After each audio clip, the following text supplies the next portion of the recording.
Good morning, everyone. I'm just testing my connection. If someone can please confirm.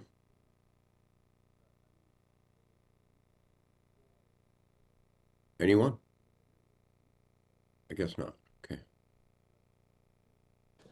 Councillor Crescent, we can hear you well. We're just going to take a moment before we start, just to get a couple of other pieces in place.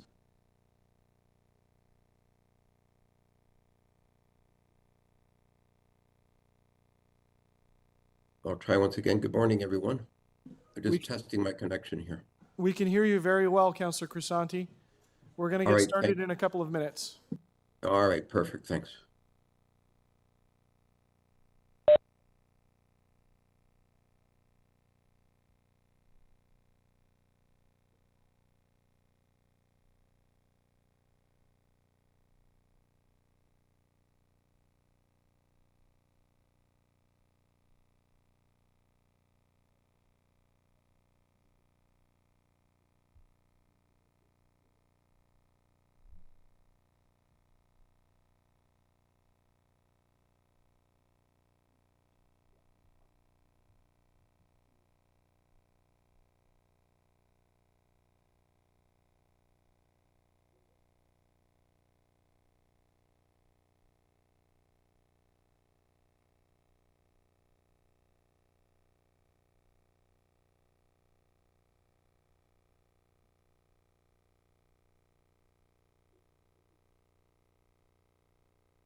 Good morning, everyone. Thank you for your patience. I'm Councillor Stephen Holliday. I'm the chair of the Etobicoke York Community Council.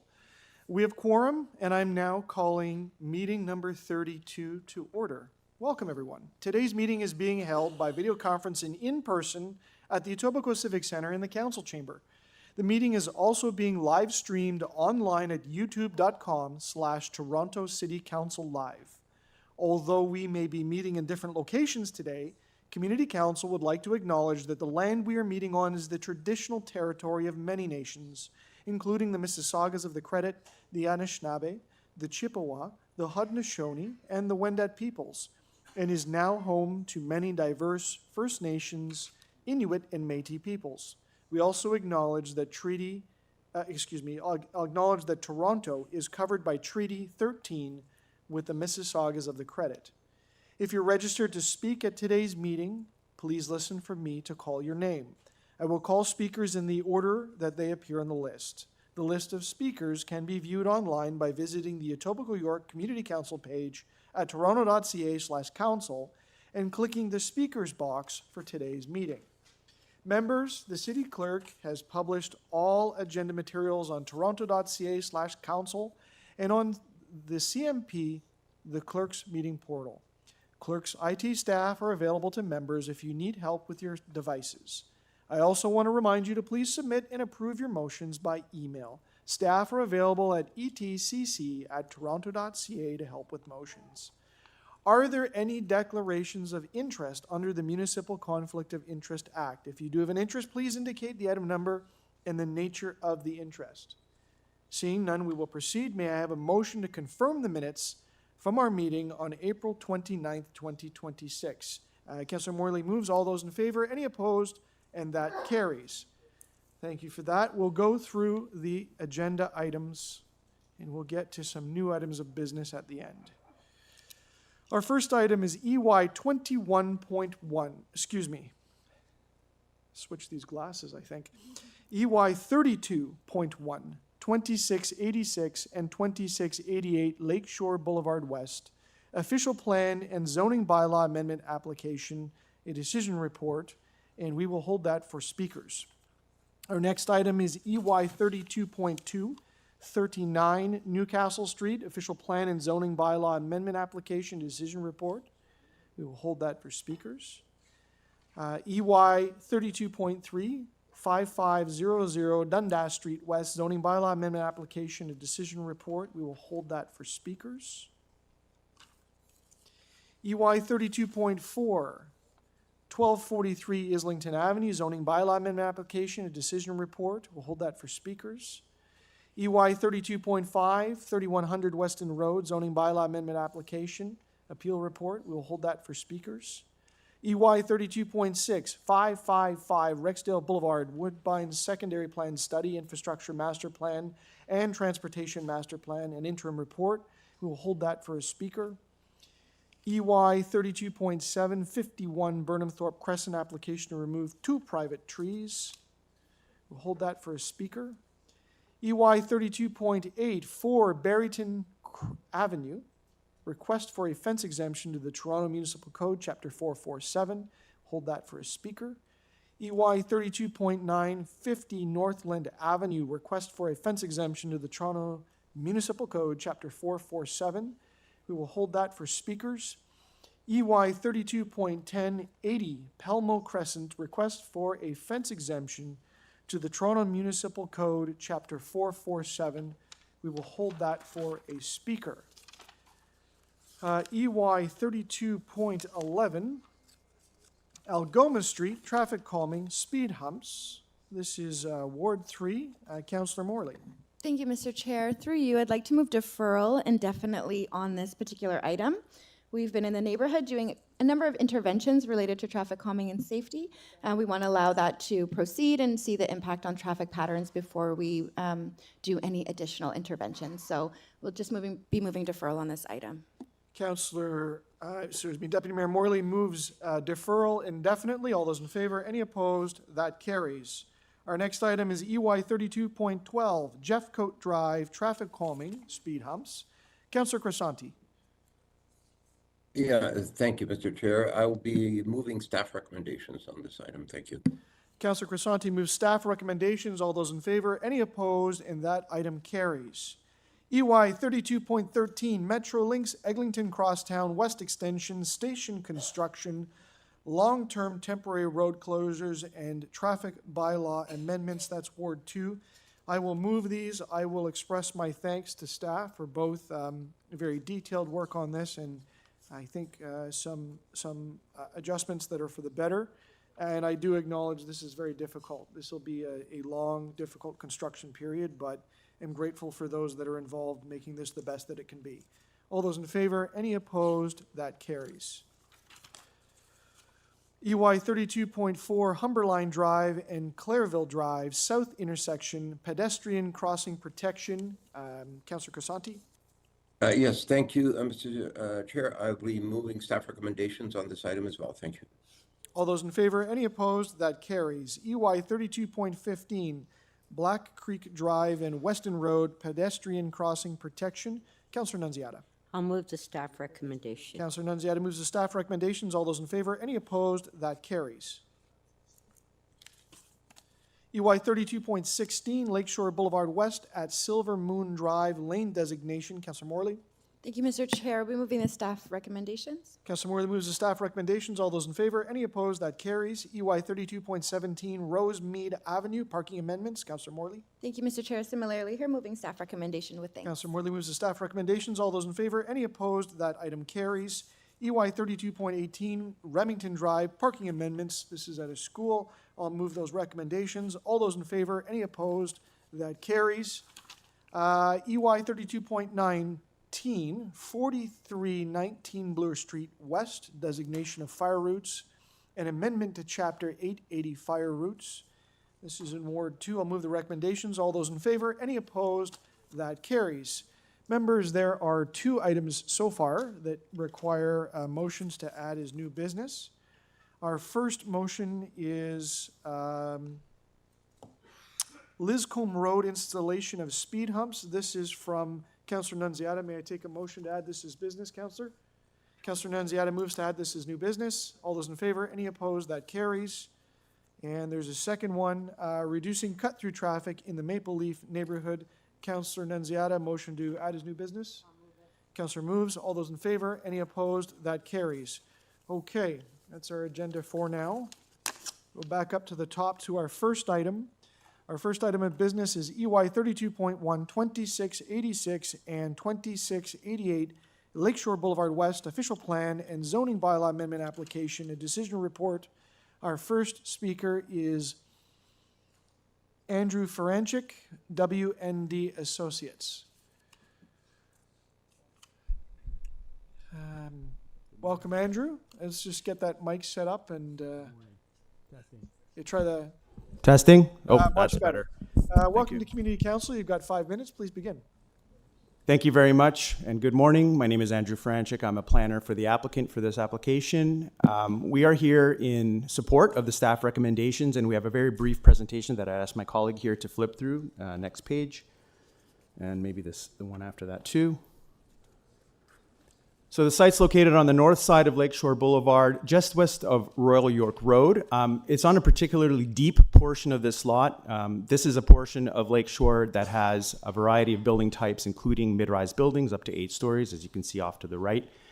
And it's got good proximity to transit and also to the GO station to the north on Royal York Road. Next page. The site's on an avenue. And as this council knows, the avenues are one of the places where the city seeks to channel intensification. This is a mid-rise form of intensification that is proposed. Next. The south side of the street has apartment neighborhood designation and apartments and a mix of houses as well, as does the north side, despite that it's neighborhoods. It also has apartments and it has some houses. And what's being proposed is an official plan amendment. Again, this is a very deep portion of the block, and as noted in the staff report, this is a block that's in transition. It's one that staff is also considering in its official plan updates for avenues as being appropriate for mid-rise more broadly. Next. What's important is that the mid-rise guidelines distinguish deep lots for being appropriate for some additional height. This 12-story building has been deemed by staff to comply and meet the intent of the mid-rise guidelines in this regard. Next.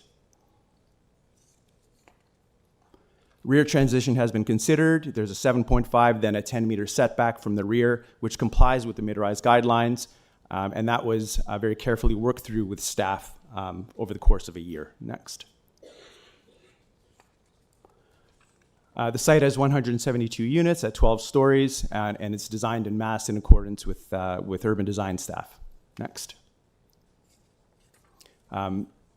Just in the interest of time, we'll just say that there's a lot of open space on the site, and the next page shows that there's consideration, if we can just go to the next page, there's consideration for landscaping all around the edges, including on the north side where it's about single detached residential. There's rooftop amenity as well, and the sense of openness is maintained by the overall massing. Next. Lastly, and very importantly, the streetscape will be significantly improved along the street. We're just having a problem with the page there. Thank you very much. And a curb to building face that's generous and provides room for landscaping and street trees will be provided, along with one single point of access that will take all of the servicing and everything right off the street. There's some live work along the street that's proposed as well to animate the street It's really the beginning of a transformation of this block over the longer term into what it was always designated to be as an avenue. Subject to any questions, that's my presentation, and I appreciate your time. Thank you. Are there questions of the speaker? Councillor Morley. Good morning. Thanks for being with us today. I just wanted to follow up. Thank you for the presentation and submission. We know there were some surrounding neighbors who did do a petition and had raised some concerns related to this proposal, including some hydrogeological issues related to below grade water table and things of that nature, as well as proximity to the rear yard. Can you talk to me and this committee a little bit about your engagement with the surrounding neighbors as related to this application? Certainly. So, and we are aware of those concerns, also through the public meeting. The site's been vacant, as you know, for quite some time. There was a previous townhouse proposal that started construction but never finished. Unfortunately, that was the previous owner who kind of let it go to seed. And there's a bit of a swamp on the site right now, and it doesn't look very nice. The idea is to completely, obviously, eliminate that condition and replace it with the brand new building, which will consider all of the hydrogeological issues that need to be done through engineering studies, all of which have been submitted, and more of which will be submitted in conjunction with a building permit and site plan as well. In terms of rear transition, as I noted on the slide, it actually complies with the mid-rise guidelines, which was confirmed in staff's report too. Thank you. And I know there was some work that was done to further address that, and I'll be putting those questions to staff. Yes. In terms of how you see this fitting in, this proposal fitting into the wider community, can you talk to me a little bit about that? Certainly. So the avenues contemplate this corridor transitioning to mid-rise. It has had mid-rise buildings for over 50 years, especially on the south side. While the north side hasn't seen much development, it is a block that will see transition because it is avenues. And so staff's report also anticipates that it will intensify over time with that. Thank you. I have some more questions for staff, but that's all for me. Thanks, Mr. Chair. Thank you. Any further questions of the speaker? Seeing none, thank you for joining us. Thank you. Our next speaker is Aaron Gattoni. Aaron's online. Good morning, Aaron. It's Stephen Holliday, Chair of the Etobicoke Community Council. Can you hear me okay? Good morning. Yes. Can you hear me okay? Yes, very well. Welcome to Community Council. You have 5 minutes. Thank you, Mr. Chair, and good morning, Councillor and Deputy Mayor Morley and members of Community Council. My name is Aaron Gattoni, and my family and I live on Albany Street, which is immediately north to the proposed development, and ours and our neighbors' homes will back onto the site, many of whom are in the room today and on the phone, and our littlest neighbor is in the front row. I'll really start by saying something clearly. Many in our community are not here to oppose development on Lakeshore, and quite the opposite. We understand the need for housing and we support growth, but when it's done appropriately. And so what we're concerned about is this proposal at this scale in this specific location, because right now it feels like a step change, not thoughtful, planned growth. And so at a high level, this application, you heard from Mr. Faranick, it's asking you to approve 12 stories plus a mechanical hood, 47-meter building with roughly 172 units on the site that sits directly adjacent to a stable, low-rise neighborhood. This site used to be a single-family dwelling that was approved for 19 luxury townhomes in the last approval process. And to enable this unit, or to enable this new build, it requires a full redesignation from neighborhoods to apartment neighborhoods. And from our perspective, that's not minor. That's a fundamental shift in how this part of Lakeshore is planned to evolve.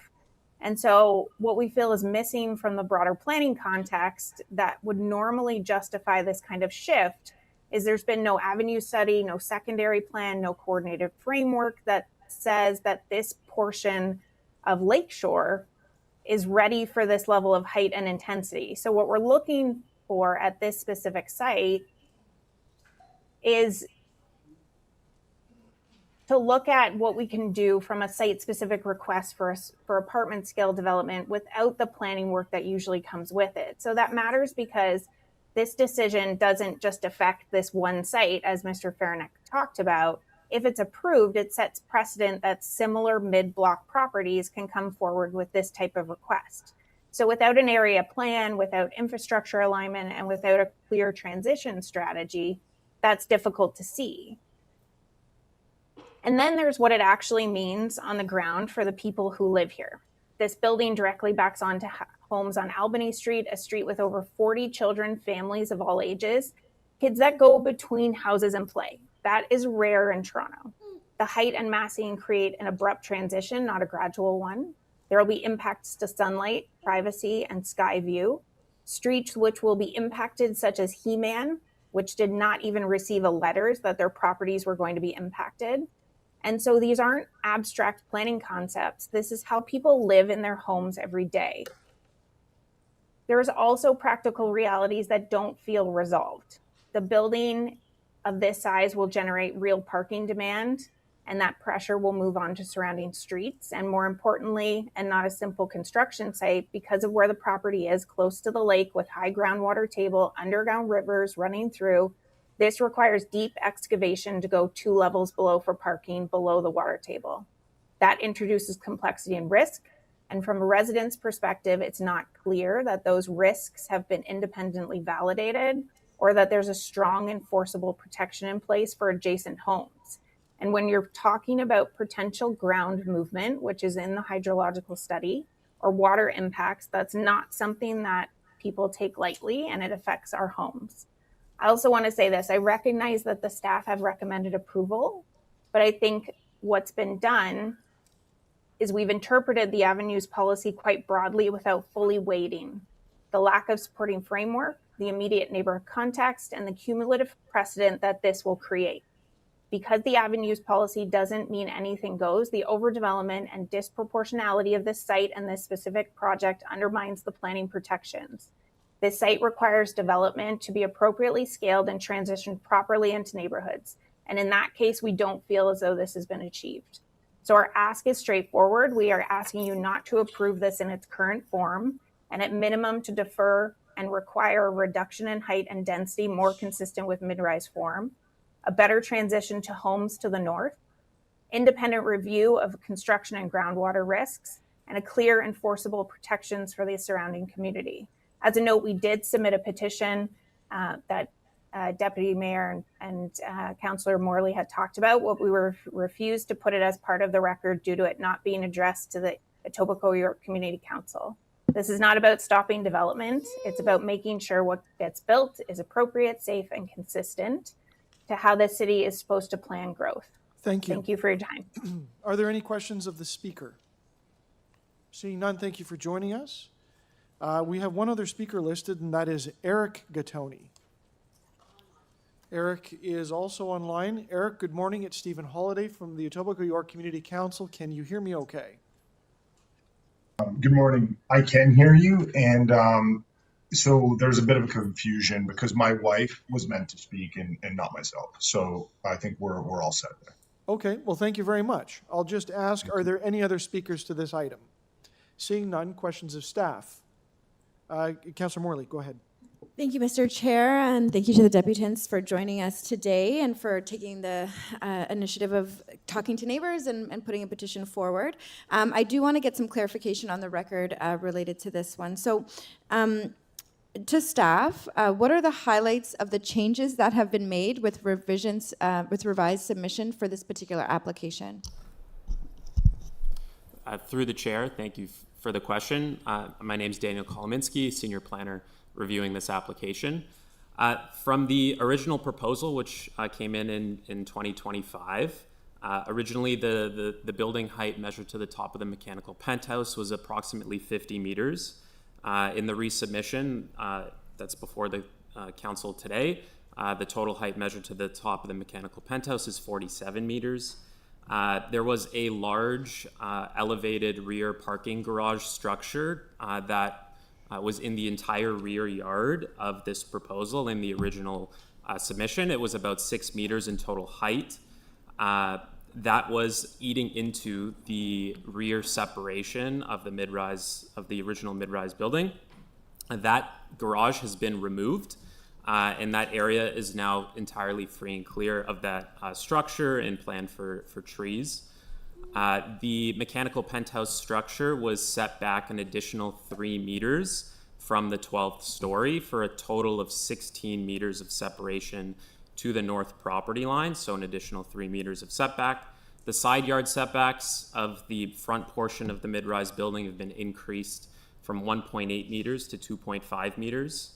And the front yard setback of the building to Lakeshore plans for a minimum of 6 meters of sidewalk zone and as much as 7.5 meters. And the whole building is consistent with the mid-rise design guidelines as well. We heard a little bit reference about the avenue policy, and I know you've just come through leading the Lakeshore Avenue West study. Correct me if I'm wrong, but this does fall slightly outside of the area for the Lakeshore Boulevard West study. Through the chair, that's correct. This is just east of the Lakeshore Boulevard West Avenue study. How are avenue policies then applied in this case? Through the chair, our avenues policies have evolved substantially in the last 2 years. In February of 2025, City Council adopted brand new avenues policies that apply citywide. In this case, we have a neighborhood's designation on an avenue, and there are opportunities where appropriate for neighborhood designated lands to be converted to mixed use or apartment neighborhoods if the criteria of the site makes sense. So in this site, for example, with it being a deep lot and surrounded by, on the south side of Lakeshore, other apartment neighborhoods designations and other forms of mid-rise buildings, city staff felt it was appropriate for this site to be redesignated from neighborhoods to apartment neighborhoods. And this is happening citywide in other parts of the city as well. Neighbors raised concerns about the hydrogeological impacts and the report associated with this application. I put that question to the applicant as well, and this does remain an ongoing issue of concern to surrounding neighbors. We are just a few feet away from Lake Ontario.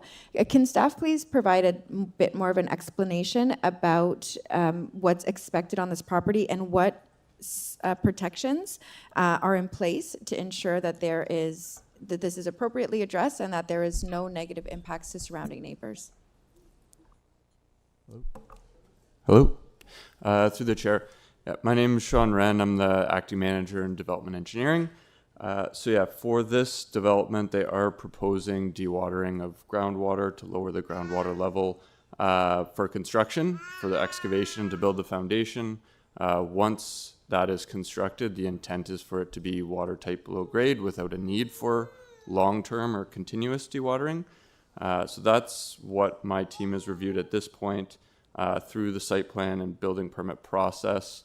They would be required to, or they have required a hydrogeological consultant who would sign off that their report has been prepared in accordance with various provincial and municipal standards to mitigate impacts on surrounding properties. So safe to say there's a significant number of checks and balances and professionals who are well-versed in this area to ensure that whatever is proposed through not just this but detailed site plan is acceptable and will function well.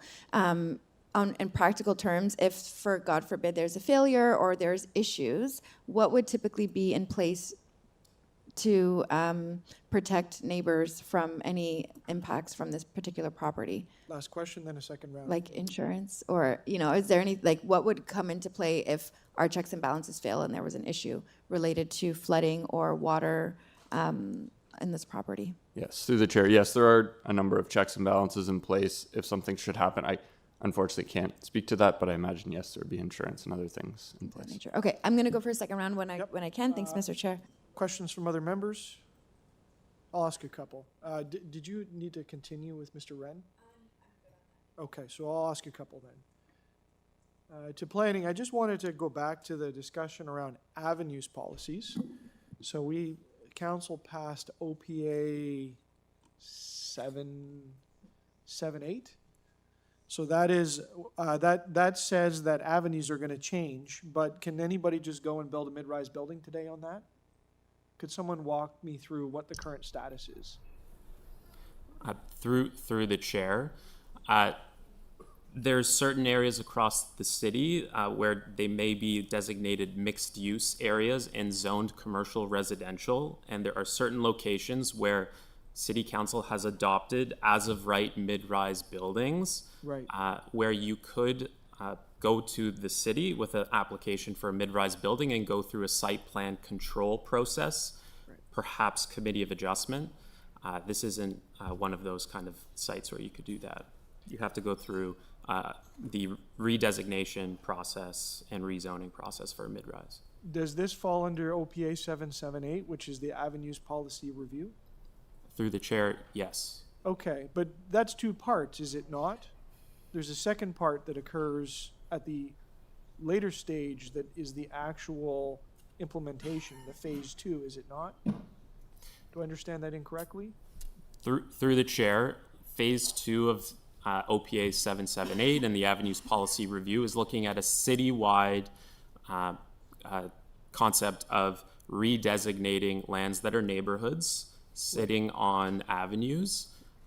That has taken place in wards 9 and 11 to date. That's where the main citywide work has been done. However, the foundation has been established to say that redesignating neighborhood lands to mixed-use areas or apartment neighborhoods may be appropriate, but it has to be done through a site-specific process like this one. What happens when the phase 2 work reaches this stretch of road? Or is it eventually going to occur on this stretch of road? Through the chair, I would have to defer to our colleagues in city planning who are leading the citywide work. I don't know if we've got someone to answer that. Could you just go over what happens in stage 2? Through the chair, Generally. I could say that this particular stretch of Lakeshore has neighborhood designated properties on an avenue, so it would make sense for city planning to look at this particular stretch to see if the redesignations from neighborhoods to mixed use or apartment neighborhoods make sense, and that would be studied and looked at as a part of that work when it comes to this ward in Etobicoke. That's what happened in wards 9 and 11, did it not? They took neighborhoods and they changed them.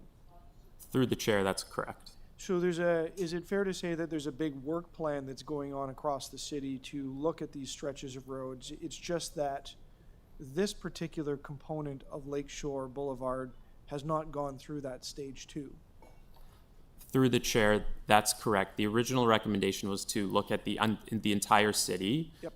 And that was broken up ward by ward into smaller sections, and that hasn't come to Etobicoke yet.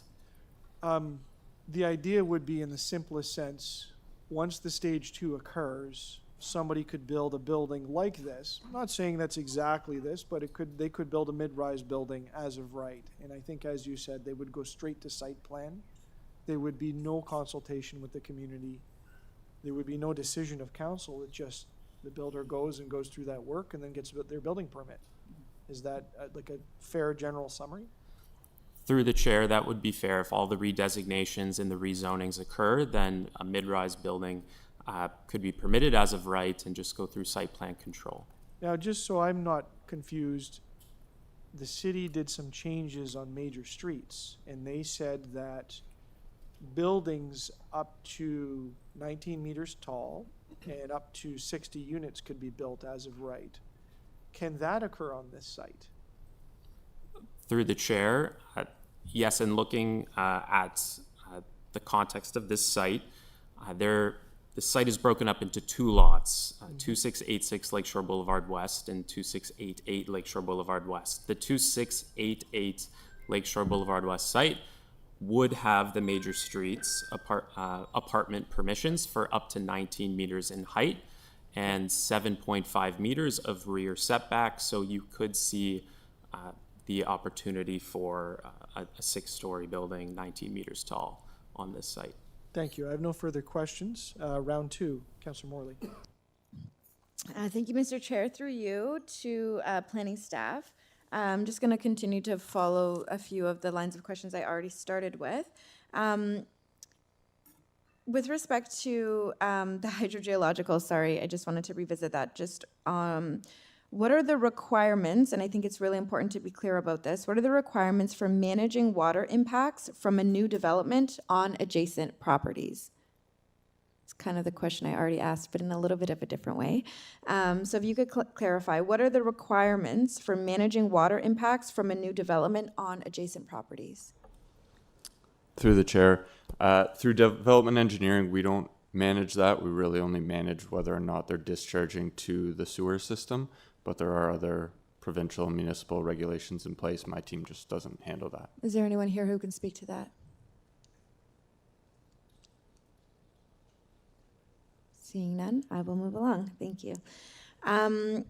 Again, this does continue to be an area of concern. We want to make sure that if this moves forward, it does so in a good way with minimal impact to the surrounding neighbors. One of the other issues of concern, and was mentioned by our colleagues in planning, is that there was previously an attempt to develop a different product on this site that was not successful and has sort of left it in a certain condition. There were also concerns related to potential illegal tree removal on that site. We had asked staff to look into this. Can you tell us what community planning found? Through the chair, we looked at the original 2010 application for the 3-story townhouses. There was a landscape plan in place that showed a replanting of 18 total trees on site. We also compared that to what's before us today, and the current application does show on the landscape plan 19 trees to be planted, which would be a net gain of 1 tree from the original proposal. I'm not as familiar with the infractions that might have happened back then. Okay. There was also some potential impact on trees in the rear yard and adjacent properties to the north. My understanding was the removal of the garage and the further sort of setting back towards the south of the property helped to address that. Can you confirm if there were trees that were saved or saved from injury or removal as a result of that change of the rear yard garage? Through the chair, that would be correct. And then finally, the question I just wanted to confirm as well was, we know this site, there was a couple of properties that have been assembled in order to proceed with this. This second site that did still have a residence in place had some tenants. Can you confirm that any potential tenant relocation or tenant support had been followed up and due diligence completed on that? Through the chair, that's correct. There is our housing policy staff are working with the applicant on securing that tenant assistance plan. So all those tenants will be accounted for. Thank you. Why do you feel this? Why is staff giving us an approval report today? Why is this fitting into the context of the local community? Through the chair, I believe that in speaking to some of the evolving policies already for avenues, city staff have worked diligently with the applicant to ensure that the proposal is in keeping with policies and guidelines for mid-rise buildings that have been adopted by City Council. We've worked with the applicant to ensure that we can respect the appropriate rear transition to low-rise properties to the north. The building has been designed in terms of its massing and articulations to limit the amount of shadowing that's cast to the north where the low-rise properties are.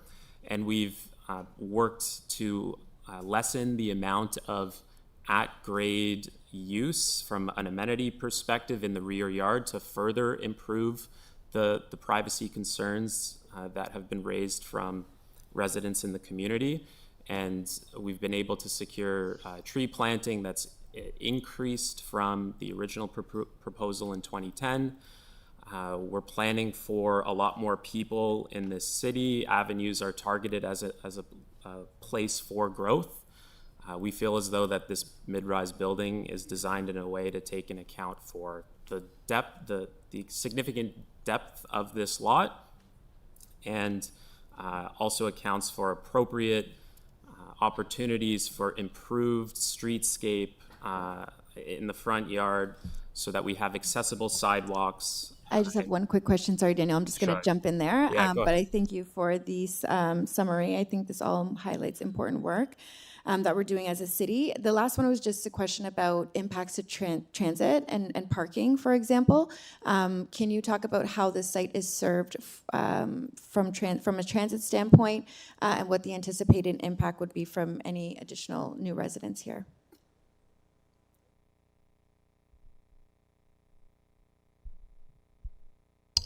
Through the chair, there is transit service along Lakeshore in this area. I do not recall what the route number is, but there is transit service along Lakeshore. 501 Long Branch. Yep. 501 Long Branch. Along the streetcar. Thank you. I'm not sure if there's any planned improvements in terms of transit along this corridor. I can look into it and get back to you, but I'm not sure offhand. In terms of parking, I believe you mentioned an issue about parking. The current proposal complies with the citywide bylaw in terms of parking. They are proposing, based on my numbers here, they are proposing, sorry, my mistake. They require, according to the new bylaw, they require 0 minimum resident parking spaces and somewhere in the order of a maximum of, sorry, I don't have it here, but, oh, here it is. So they require a minimum of 0 resident parking spaces and a maximum of 160 spaces are permitted under the new bylaw. And they're proposing 89 residential spaces. Based on the new bylaw, they meet the minimum requirements and the maximum requirements of the bylaw. Thank you. That's all, Mr. Chair. Thank you. Thank you. Any further questions? Members to speak?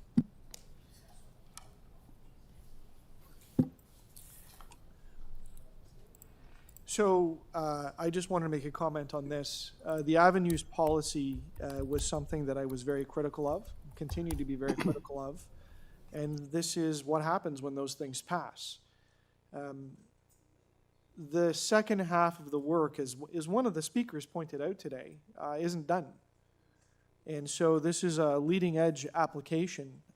The sense I get from the planners, and they haven't said so much exactly because it's not fair to speculate, but this is likely one of those sites that would change when the time comes to designate those avenues. I have a lot of concerns with the overall way that this policy is applied. I might vote no at the end of this, but I wanted to make the remark that by at least coming through the main process or the main route of a rezoning and an official plan, it helps the local councillor, Councillor Morley, and this community council have more control over that application. It just doesn't go and get automatically built.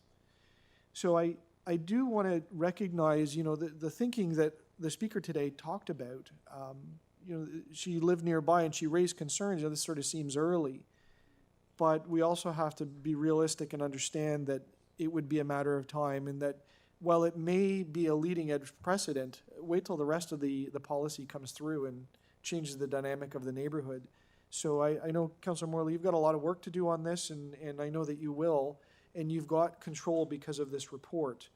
I just think what we're seeing are objections on the general policy that council already passed. And I think there's going to be more of these as more projects come along.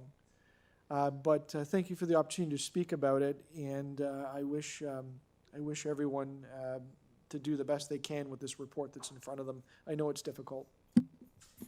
Thank you, Mr. Chair. I appreciate your comments as always, and I want to say another thank you to the residents who joined us today, including the youngest one. We hope they'll stay engaged in civic life for a long time to come. But also to the deputants, Eric and Aaron, who took the lead on a petition engaging with our local community to talk about the potential impacts of this particular application on the neighborhood. We have been in touch over the year, and we've been taking those concerns forward in discussions with colleagues in planning, as well as they've worked through this application. We heard about some of the upgrades or resubmission that came through as a result of this application, including addressing the rear yard impacts, including being considerate of the local trees, the buffering, the privacy concerns, the setbacks. We know that the city is set for growth. We've got a provincial mandate hanging over us to facilitate growth in our communities, and I believe that growth should go where it is suited, where there is infrastructure, and protect for the core of our single-family neighborhoods by building out gentle density and a gentle intensification along avenues and along areas where there is transit. We know we've all sat in congestion for quite some time in the last number of years, certainly post-COVID, and we cannot continue to be a car-centric community in Etobicoke. While many of us will still continue to have need of those cars, as our community grows, and new residents come to call it home, we're all going to have to figure out navigating it in a slightly different way.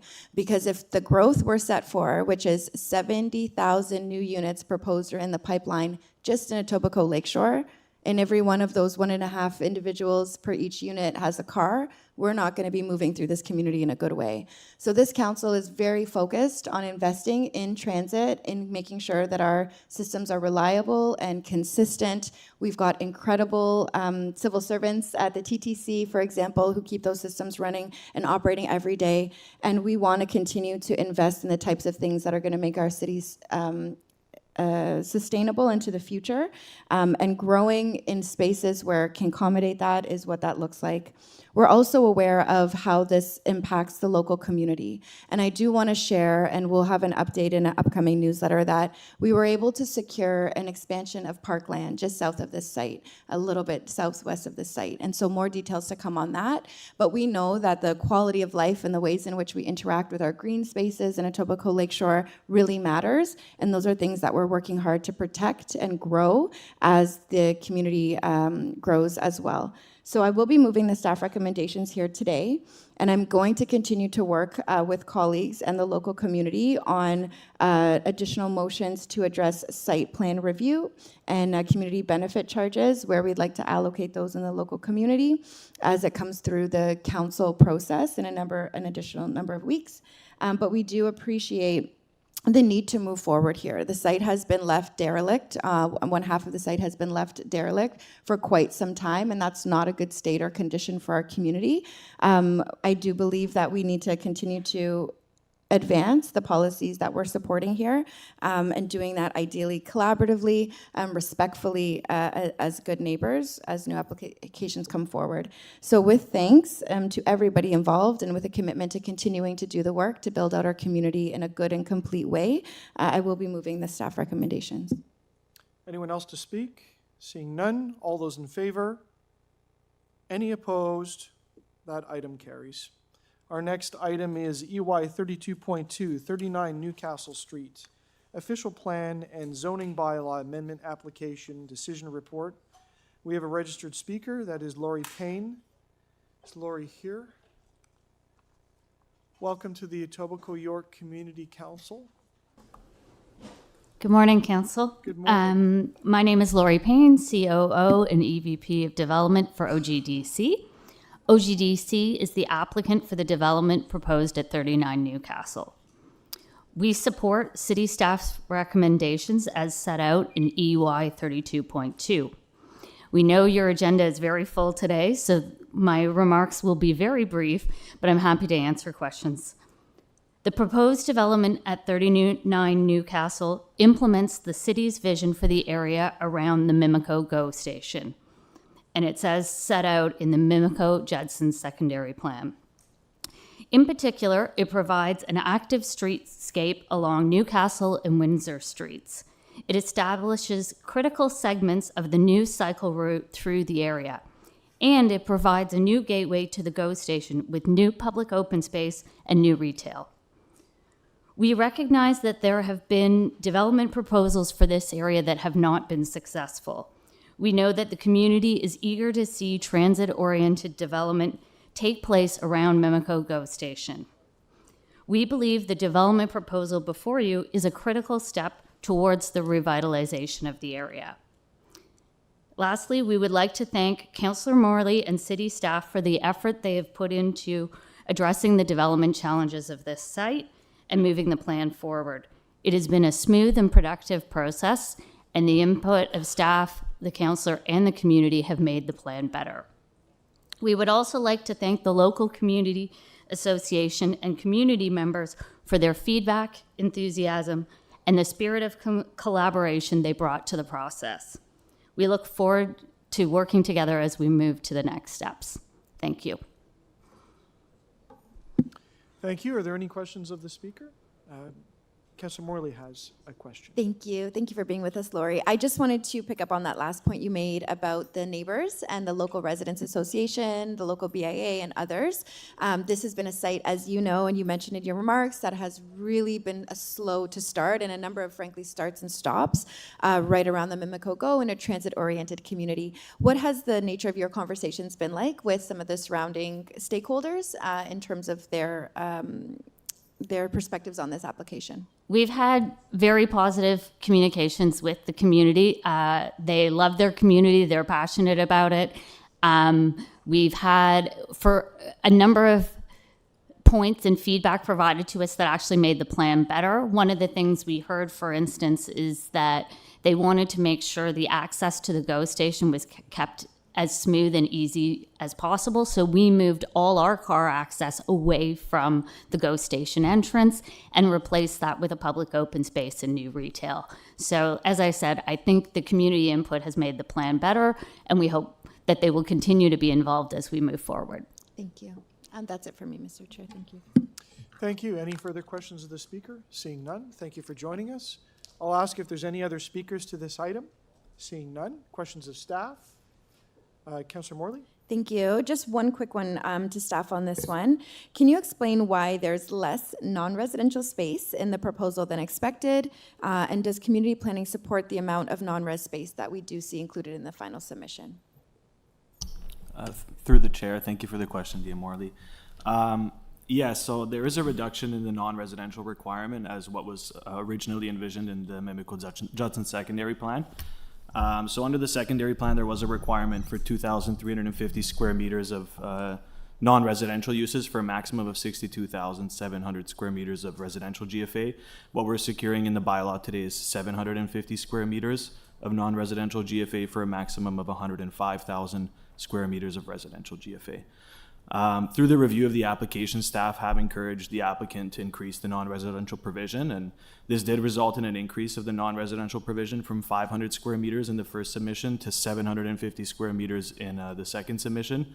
We know that in this particular local area, there's currently a high demand for retail spaces with vacancy rates of 0.6%. So the proposed retail space will help address this need in the area.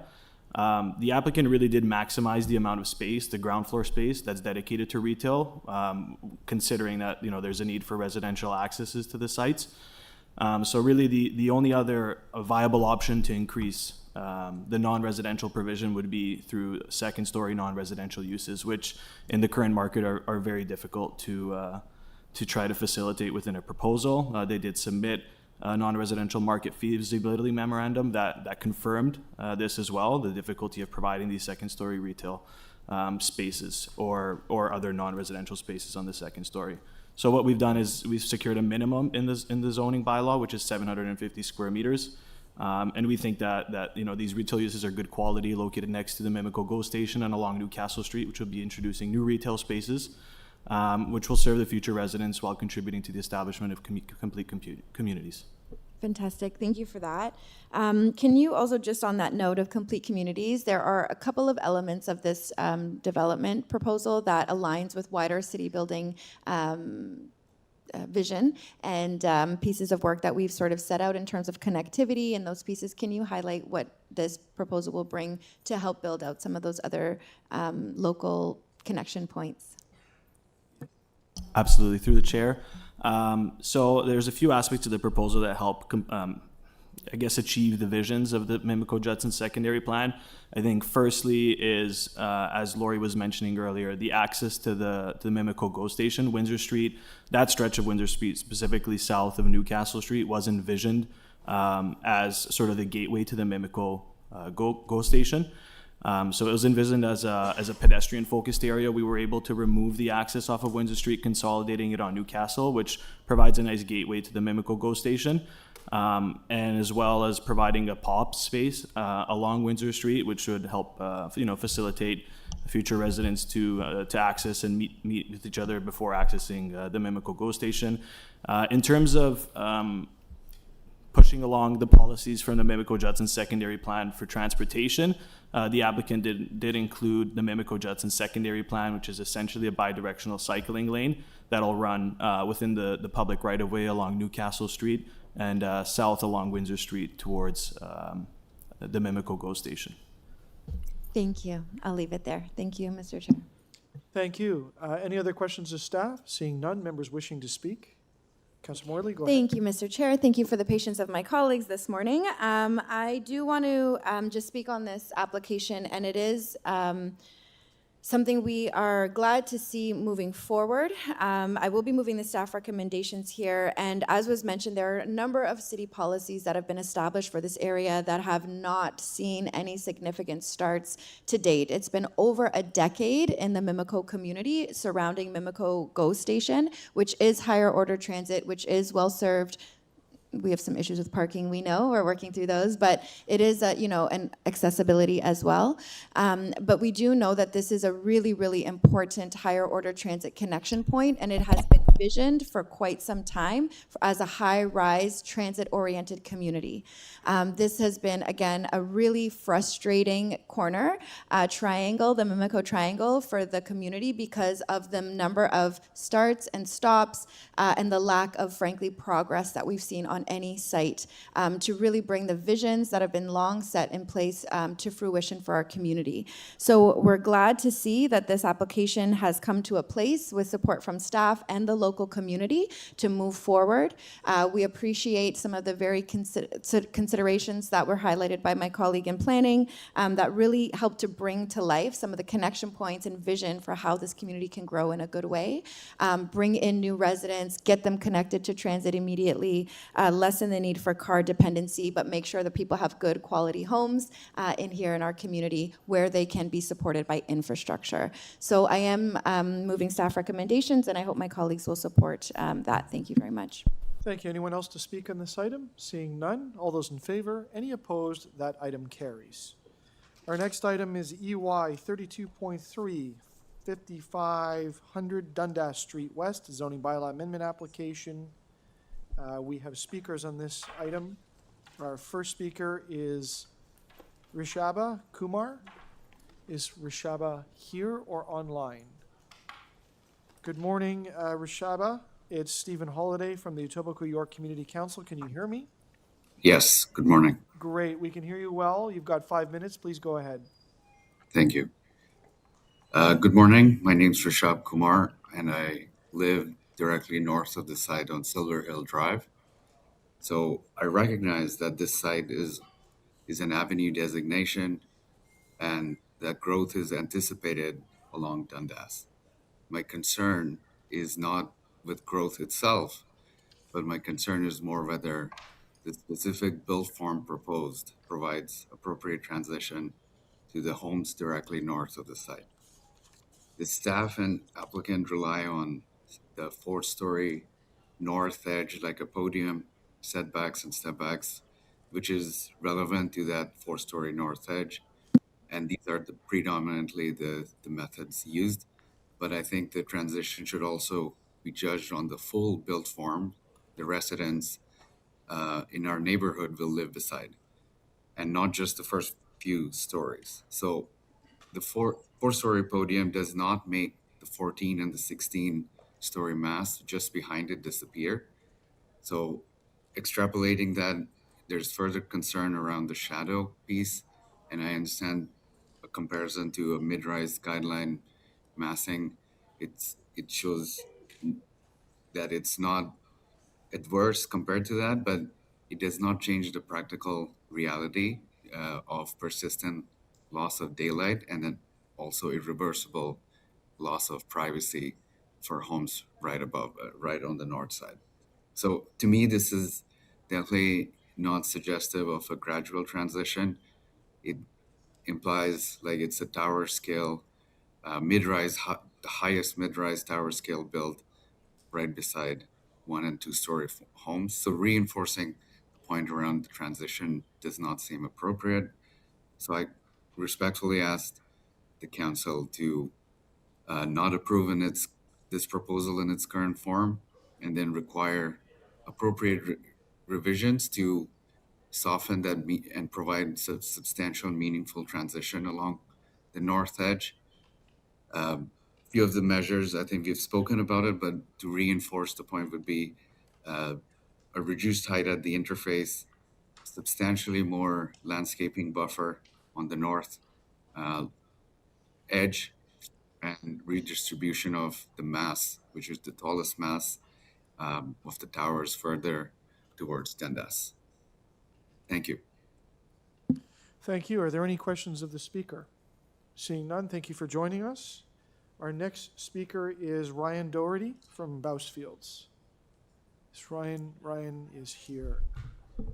Good morning. You've got 5 minutes. Good morning. I do have a presentation, so I'm just going to... Let's take a second to make sure that's connected properly.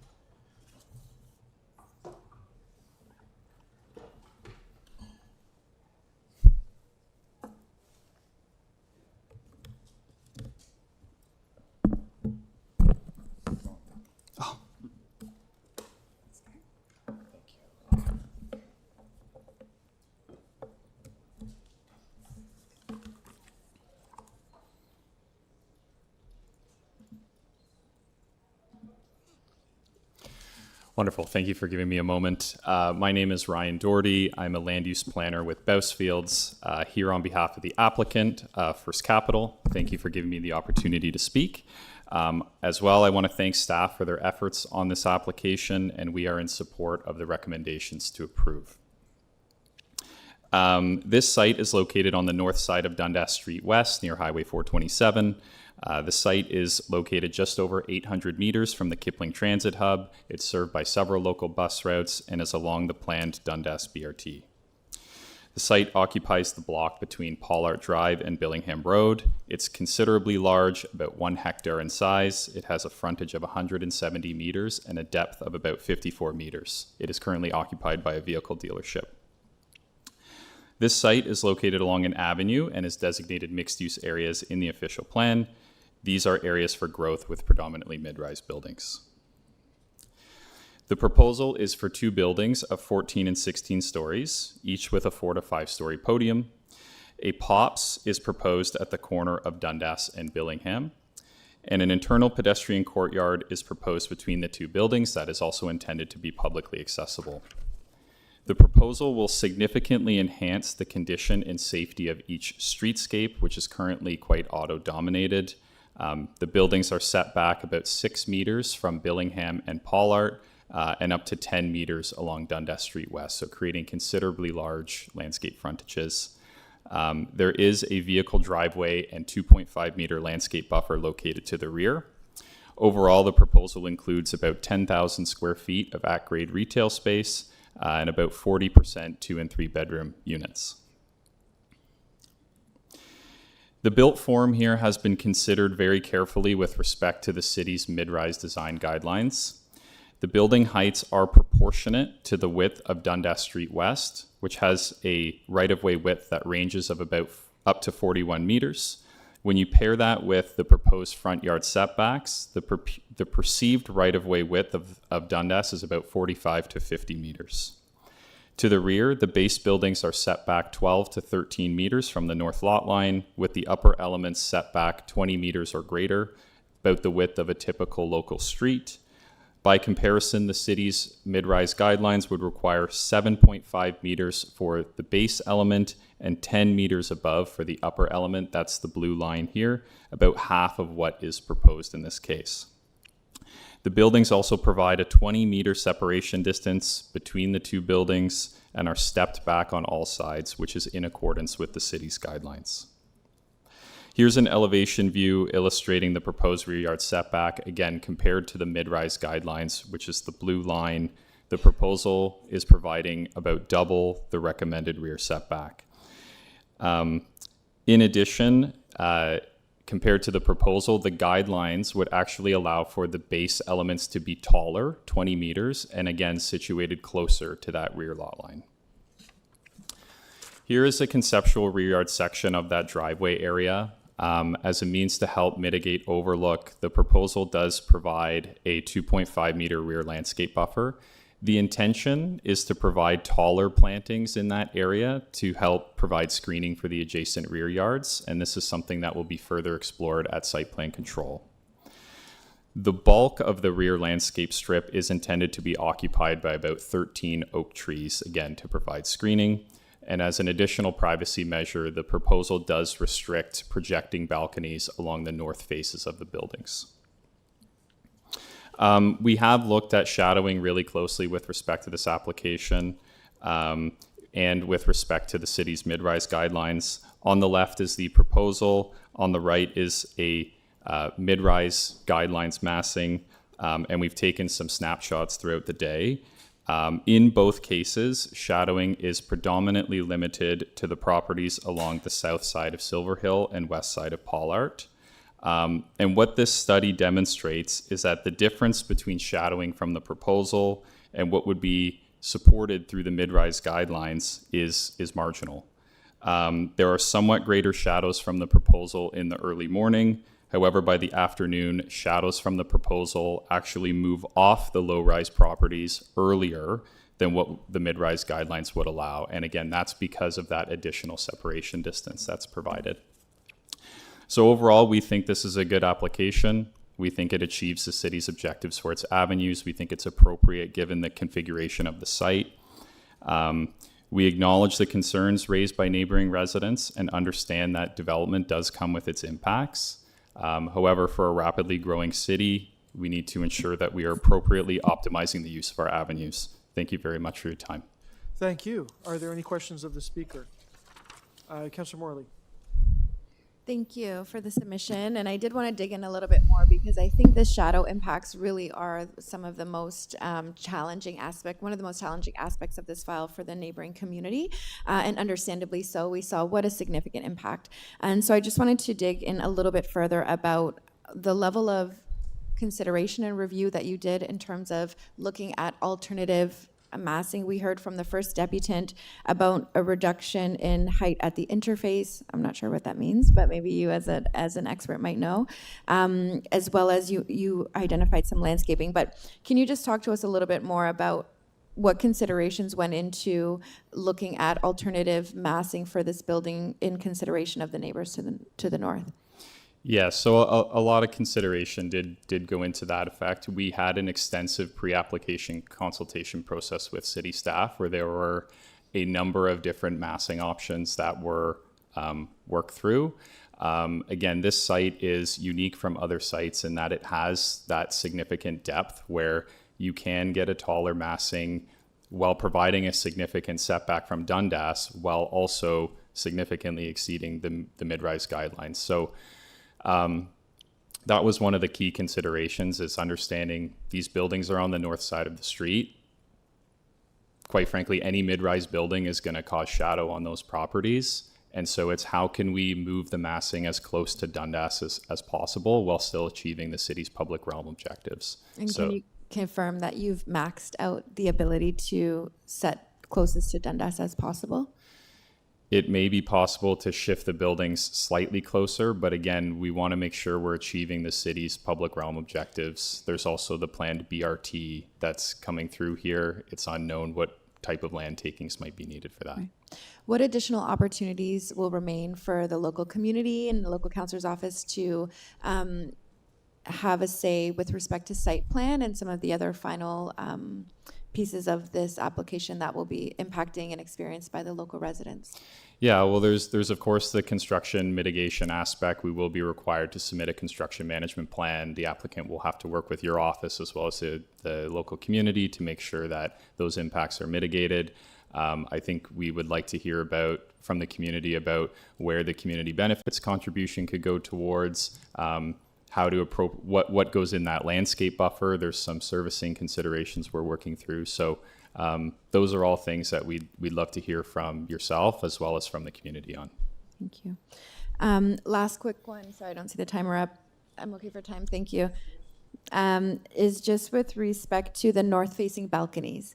That was an important consideration in terms of the privacy and the overlook. Can you confirm if that was an adjustment made in consideration of the local community to the north? Yes, so that was something that came following the community consultation meeting, which I believe we had back in March. And so when we were drafting the bylaw with community planning staff, it was a suggestion that we felt was good to include in the bylaw. Thank you. Thank you, Mr. Chair. I'll leave it there. Thank you. Our next speaker is Priya Fernandez. Is Priya here or online?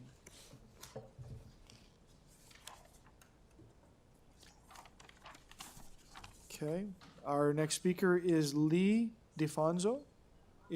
Lee is online. Good morning, Lee. It's Stephen Holliday from the Community Council. Can you hear me okay?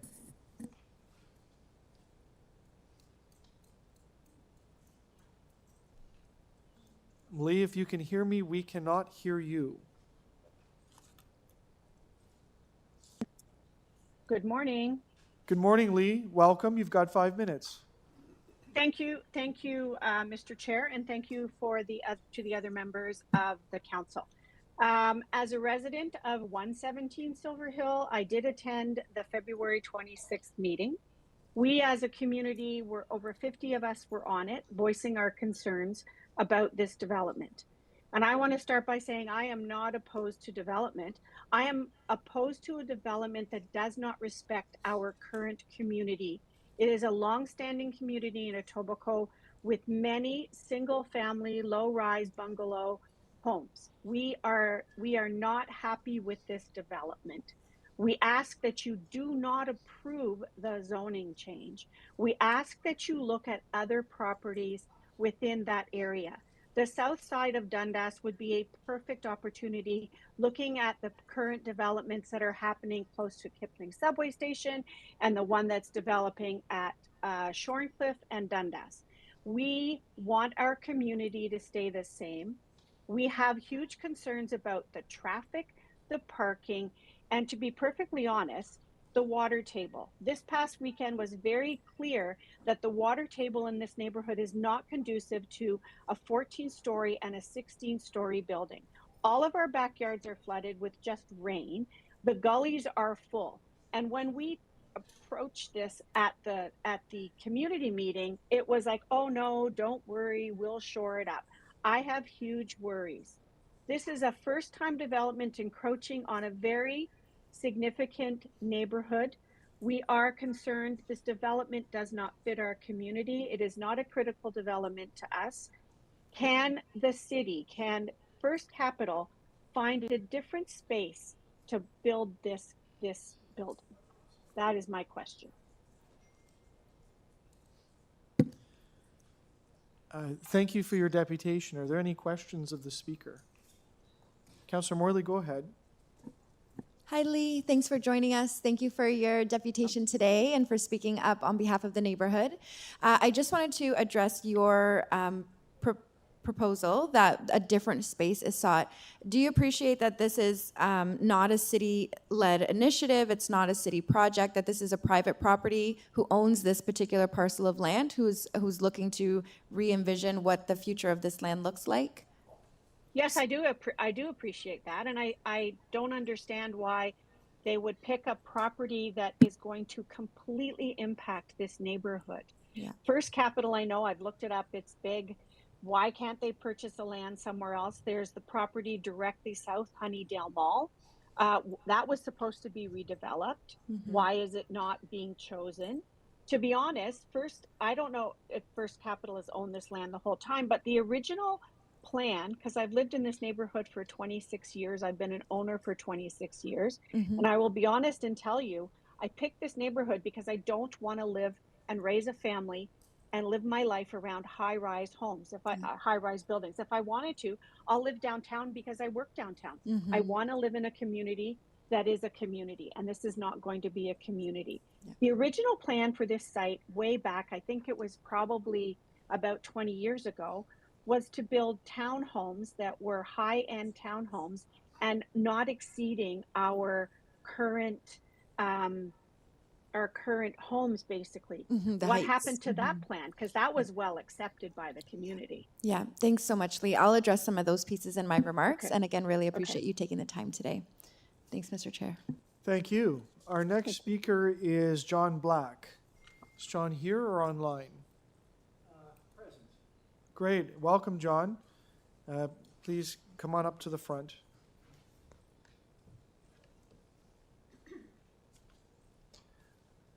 You have 5 minutes. Please go ahead. Good morning.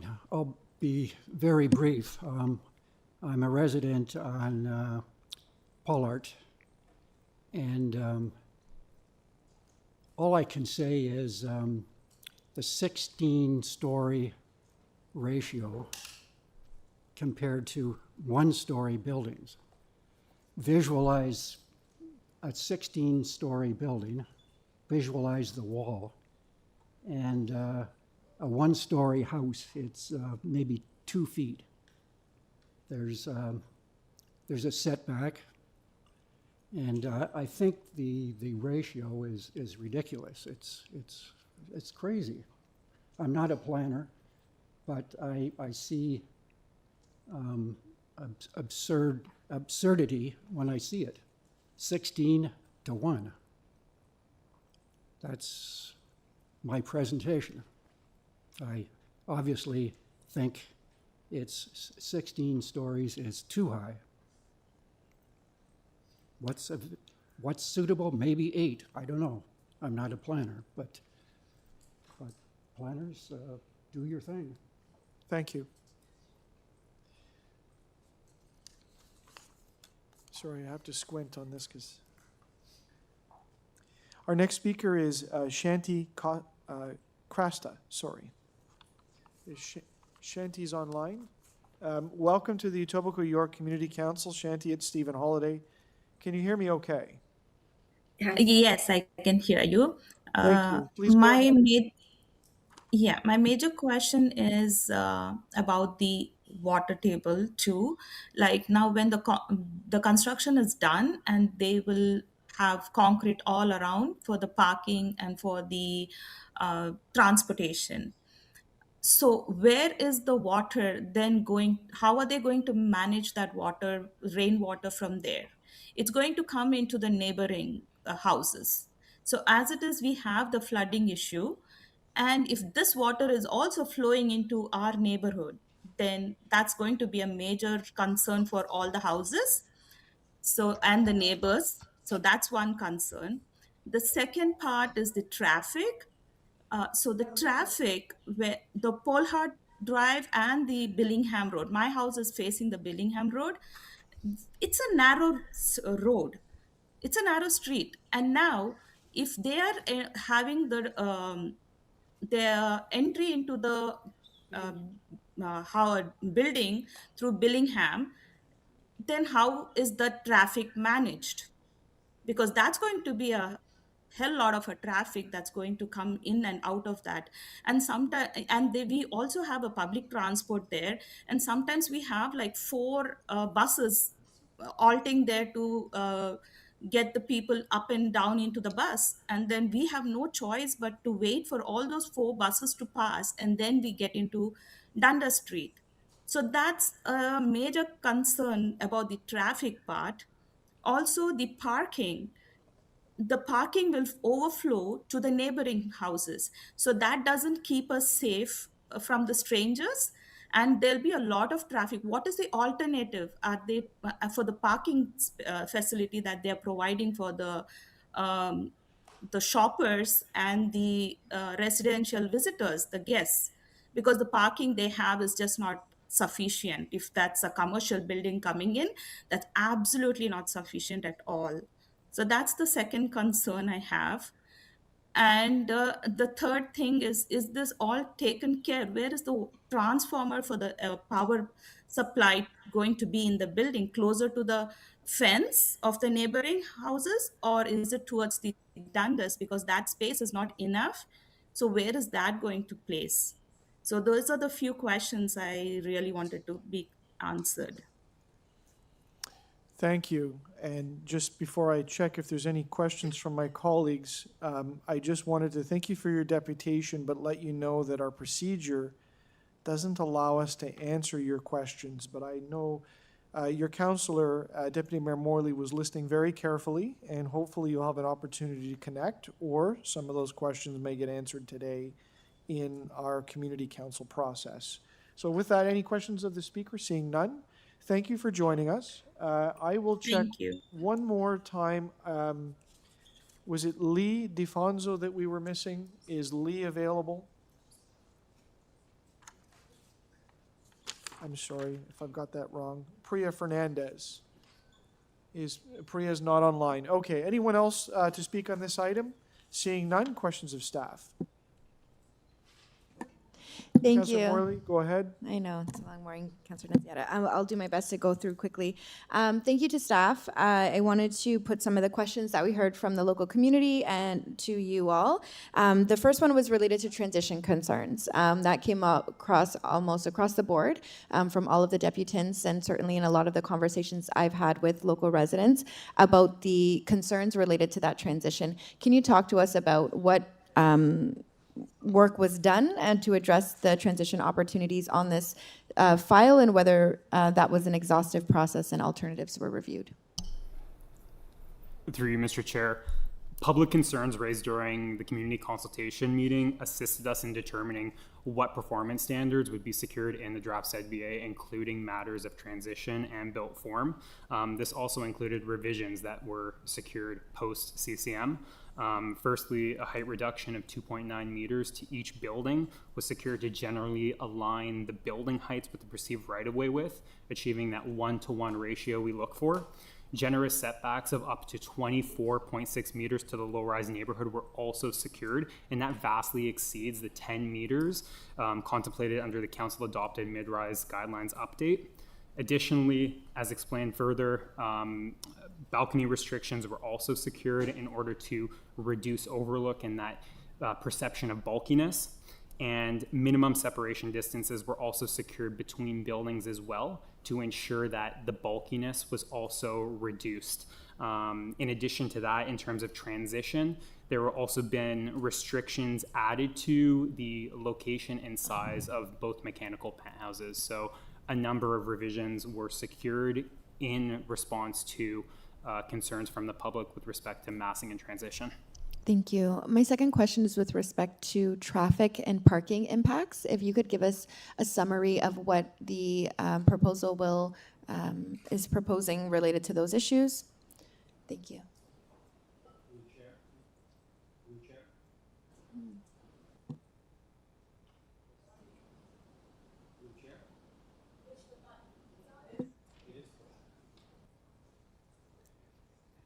Are we able to move the other mic over?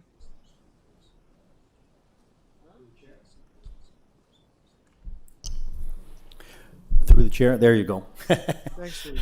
So I have the parking numbers in front of me right now for this one. So for this proposal, they are proposing a total of 305 parking spaces, which includes 271 resident spaces and 34 visitor spaces. The requirement for resident spaces, as I'm sure you're aware, Councillor, is 0 as a minimum and 479 as a maximum.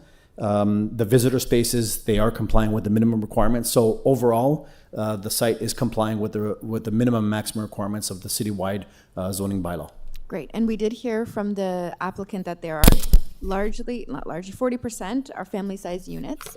So we do expect that that will be a good need, and having the parking provision on site will help to address or mitigate the potential impact for the surrounding community. Is that a fair assessment? Through the chair, I would say yes. Further to that, in terms of the traffic impacts themselves, are there proposal entry or exit onto some of the smaller surrounding communities, or is that entry and exit specifically off of Dundas? Through the chair, there is no access proposed for this development through Dundas. There is an access driveway that's proposed off Billingham Road. It is anticipated that most of the traffic that will access the site will use the major roads to get to and from the site rather than sort of wind their way through the adjacent residential community. That said, I just want to iterate that the proposal is expected to generate somewhere in the order of 150 two-way trips or less during the AM and PM peak hours, which is a little bit more than 2 vehicles per minute on average. That was going to be my next question in terms of the numbers that we're anticipating. So thank you for jumping to that, Luigi. I appreciate it. Yeah, I think just as a final question here in my last 30 seconds is, can staff provide a summary as to why this is being suggested as an approval, despite some of the limitations and concerns we've heard raised today, how this aligns with our vision for city building going forward? So very quickly, overall, all of the policies are conformed with respect to the massing and the built form. And when it comes to an impact perspective, predominantly when it comes to shadow impact, staff are satisfied that the proposed shadow impact conforms with the site and area specific policy. In terms of practical on the ground impacts, the proposed shadow is either consistent with or performs better than the level of acceptable shadow impact that's contemplated by council in their adopted mid-rise guidelines. Thank you. Mr. Chair, those are all my questions. Thank you. Any other questions of staff? Members wishing to speak? Councillor Morley, go ahead. Thank you, Mr. Chair. And it feels like it's all Etobicoke Lakeshore all the time in this committee, but this is one of the large proposals that we've been working really closely with our planning staff as well as the local community has expressed significant frustrations related to the impacts here.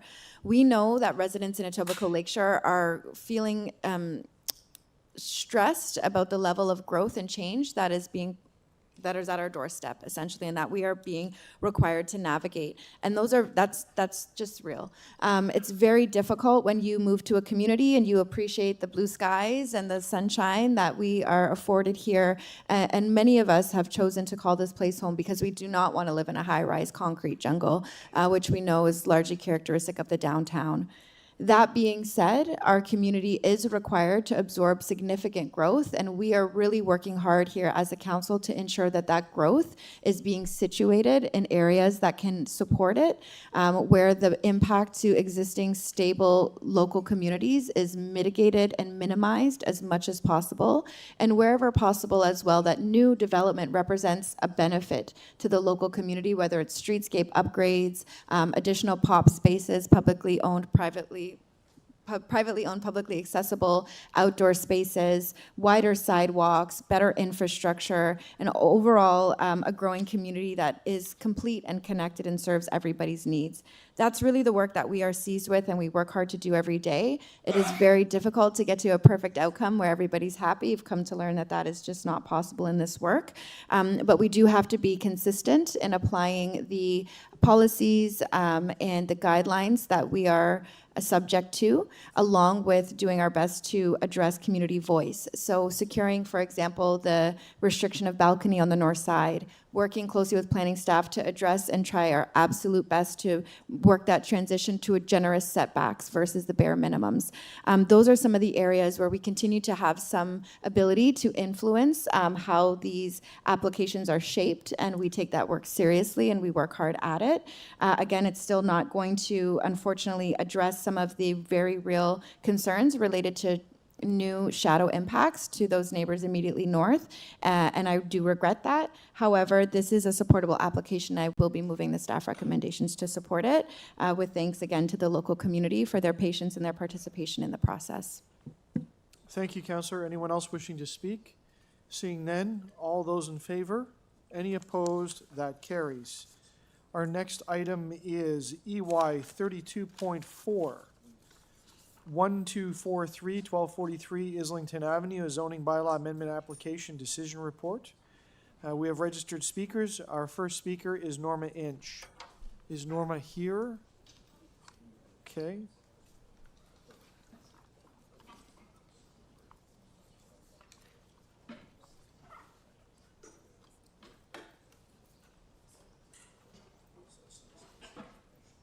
Would someone please help me with the microphone?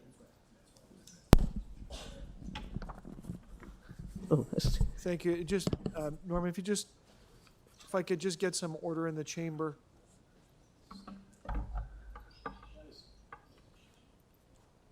Thank you. Welcome to Community Council. You've got 5 minutes. Please proceed. Can you hear me? Very well, thank you.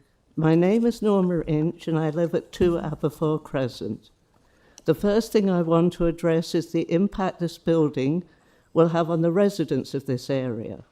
I would like to point out that the regular censuses have for years shown that Etobicoke Centre and Etobicoke Lakeshore have the highest percentage of seniors than any other ridings in the city. Certainly this is true of the area that covers the lower part of Etobicoke Centre and the upper part of Etobicoke Lakeshore.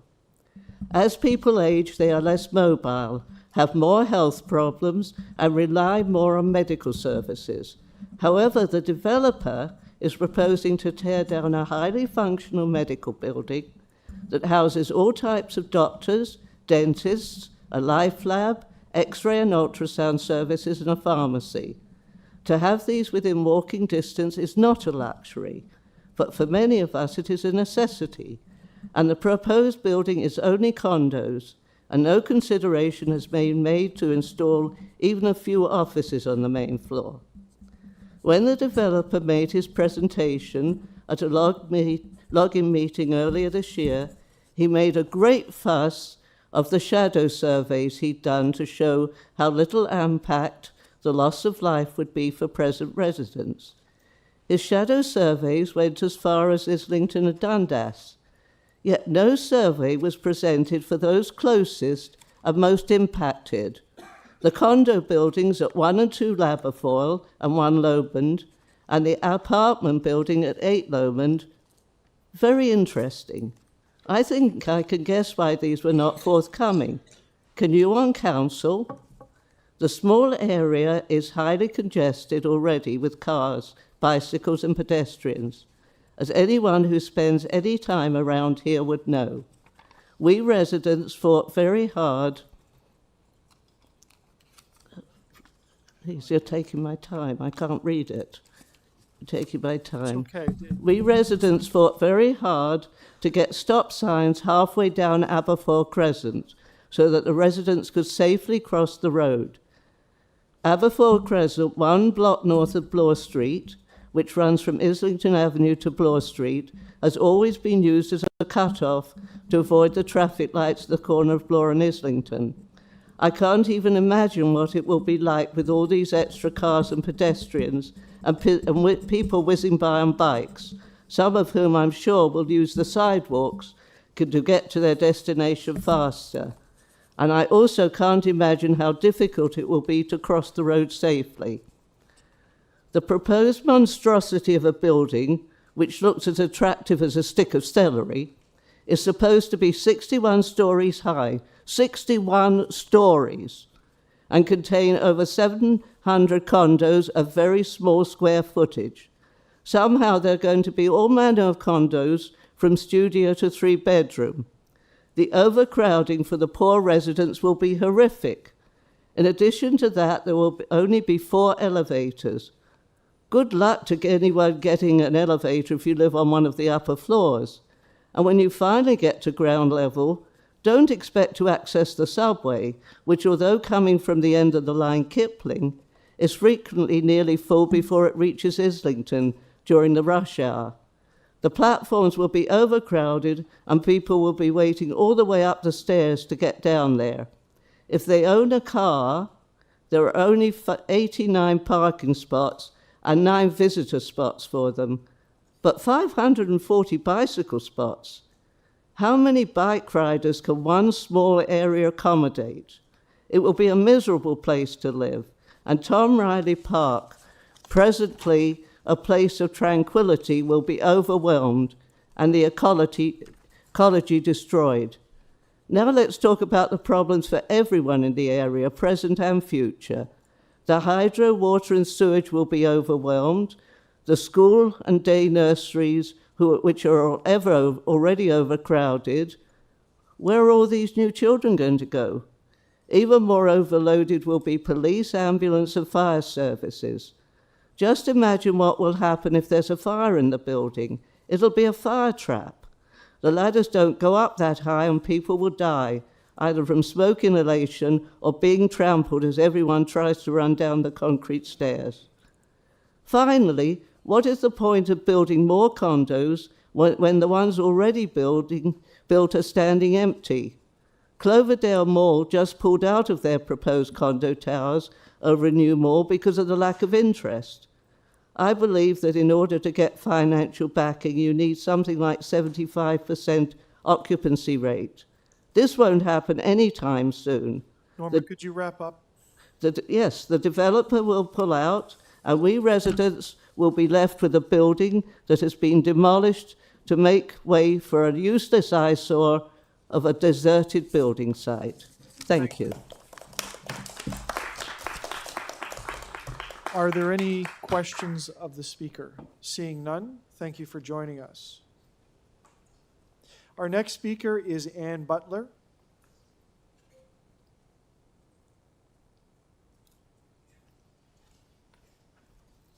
Welcome, Ann. You've got 5 minutes. Please begin. Thank you. I'm a little taller than Norma.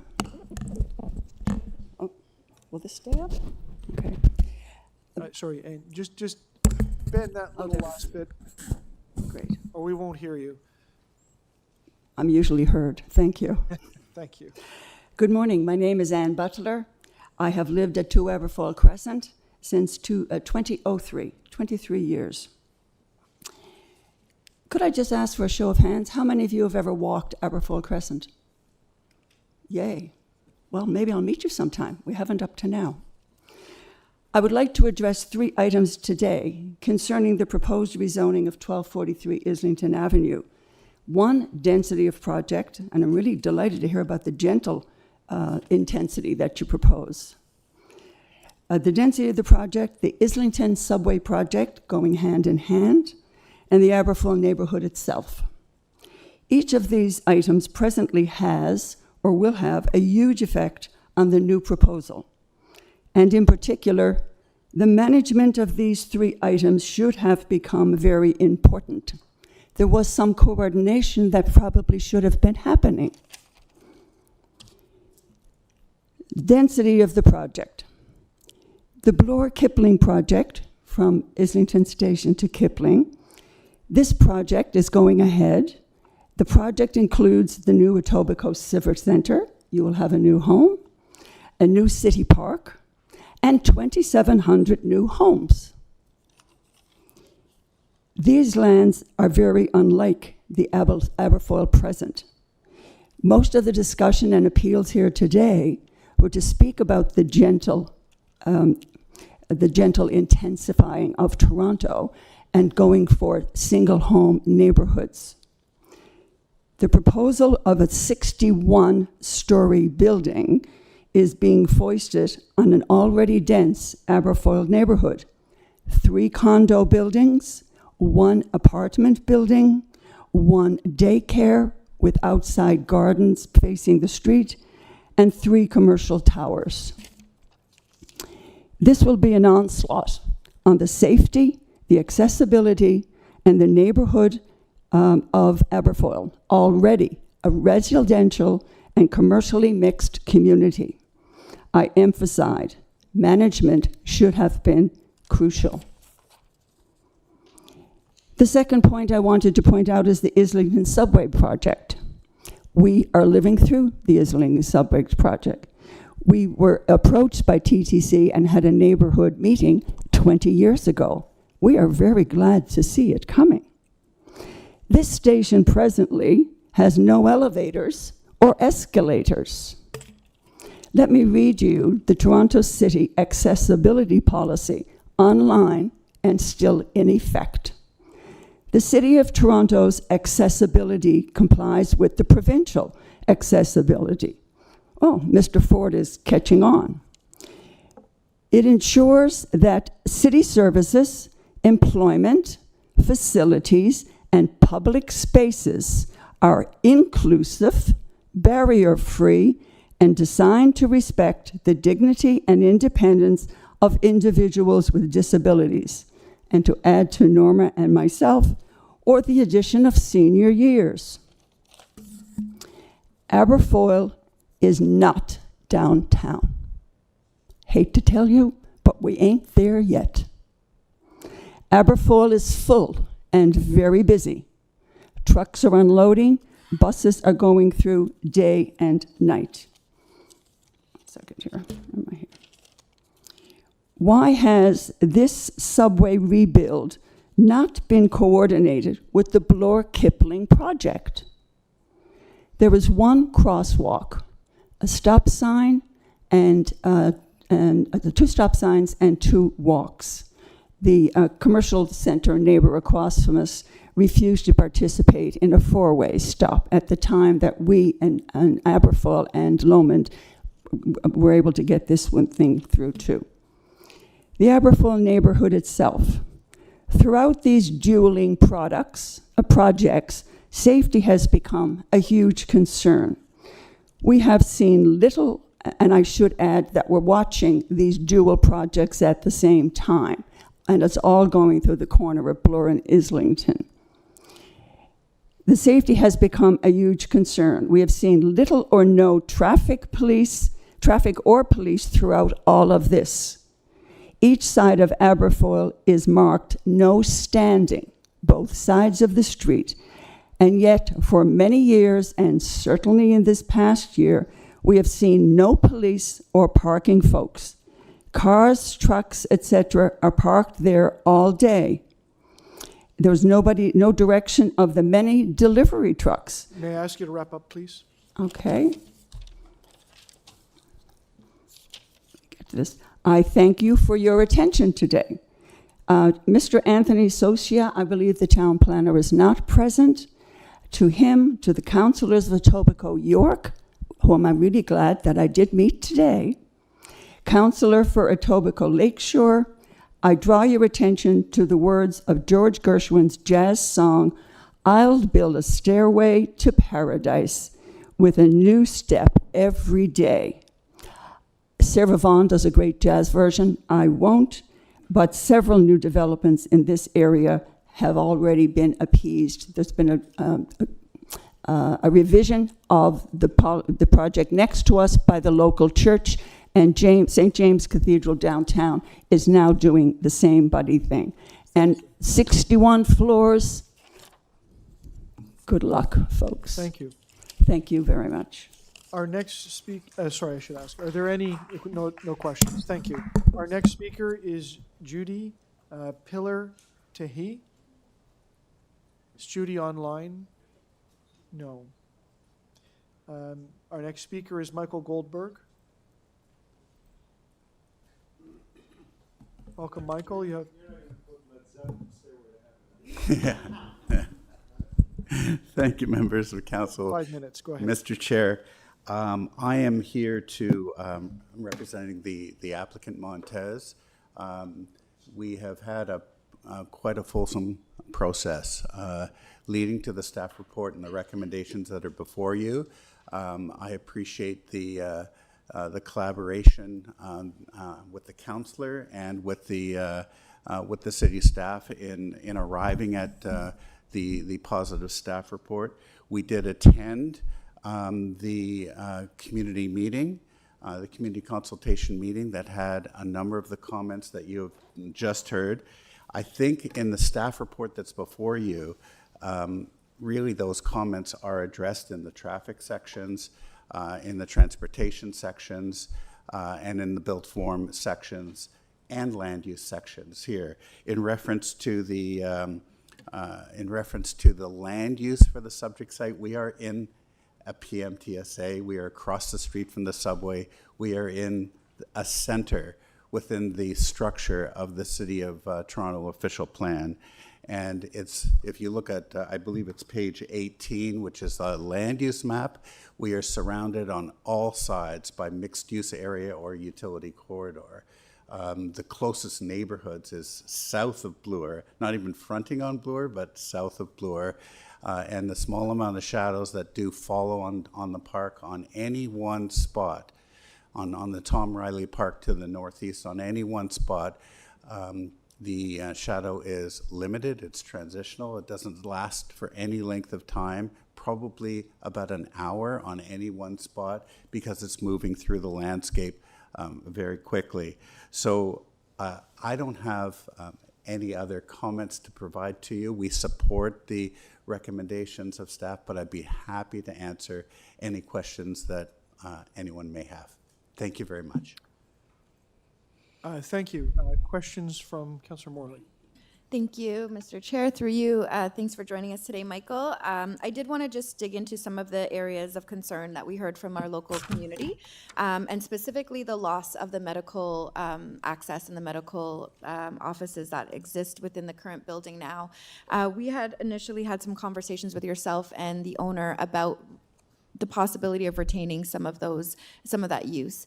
We were very clear that that was an important thing for our community. We know that that is the case. Can you talk to us about where that landed and the practicalities of continuing to host medical offices within this new proposal? Yeah, this is a 12-story medical office building. It's a dynamic that's happening in many parts of Toronto. The city is examining this actively themselves through the office space needs study that N. Barry Lyon has done because of the provisions of the under appeal OPA 231. But having said that, City Council has landed that where there is to be office replacement sought, it's going to be in the downtown as a requirement or at the Young Eglinton. It's recognizing the constraint and, if I can call it this, burden that office replacement has on the feasibility of housing projects throughout Toronto. So this is so that's from a city's response point of view. From a practical point of view, this is one office building. And there are a number of office buildings with vacancies, with availabilities in this neighborhood. So if there's to be relocation, it wouldn't surprise me if many of the tenants of the buildings do relocate within the immediate area. In the northeast quadrant of Islington and Bloor, there's certainly plenty of office space and availability in that space. And if the market shifts, there will be possibly the ability to bring some more online, but it isn't there now, and it's not there for the foreseeable future. We have the original, the one last thing I'm going to say in response to the question is in response to the request to activate the Aberfoyle frontage and to provide some possibilities for some tenants, possibly medical dental, possibly office uses, possibly retail and service commercial uses. There is 90 square meters of retail and service commercial space or non-residential space on the ground floor facing Aberfoyle in the southeast corner of the ground floor. And that was a response to some of the community concerns that were expressed. Thank you. We do appreciate working together to secure that space. I think it's going to be an important one for the community, but although it is quite limited in comparison to what they'll be losing. We heard from Norma some facts about Etobicoke Lakeshore and Etobicoke Centre. We do have some of the largest number of seniors per capita in our communities. And just to your point, I thank you for pointing that out around the replacement piece not being required here in Etobicoke, because I do think that that's problematic. Obviously, seniors who are living in their homes don't want to necessarily have to go downtown or otherwise to have the services that they need in their community. So it is important that we continue to keep that in mind. I will just quickly ask you, though, my last quick question with respect to the issue of the tenure on this site. We heard from Anne about the reality of the condo market currently and the slow starts and frankly the lack of sales.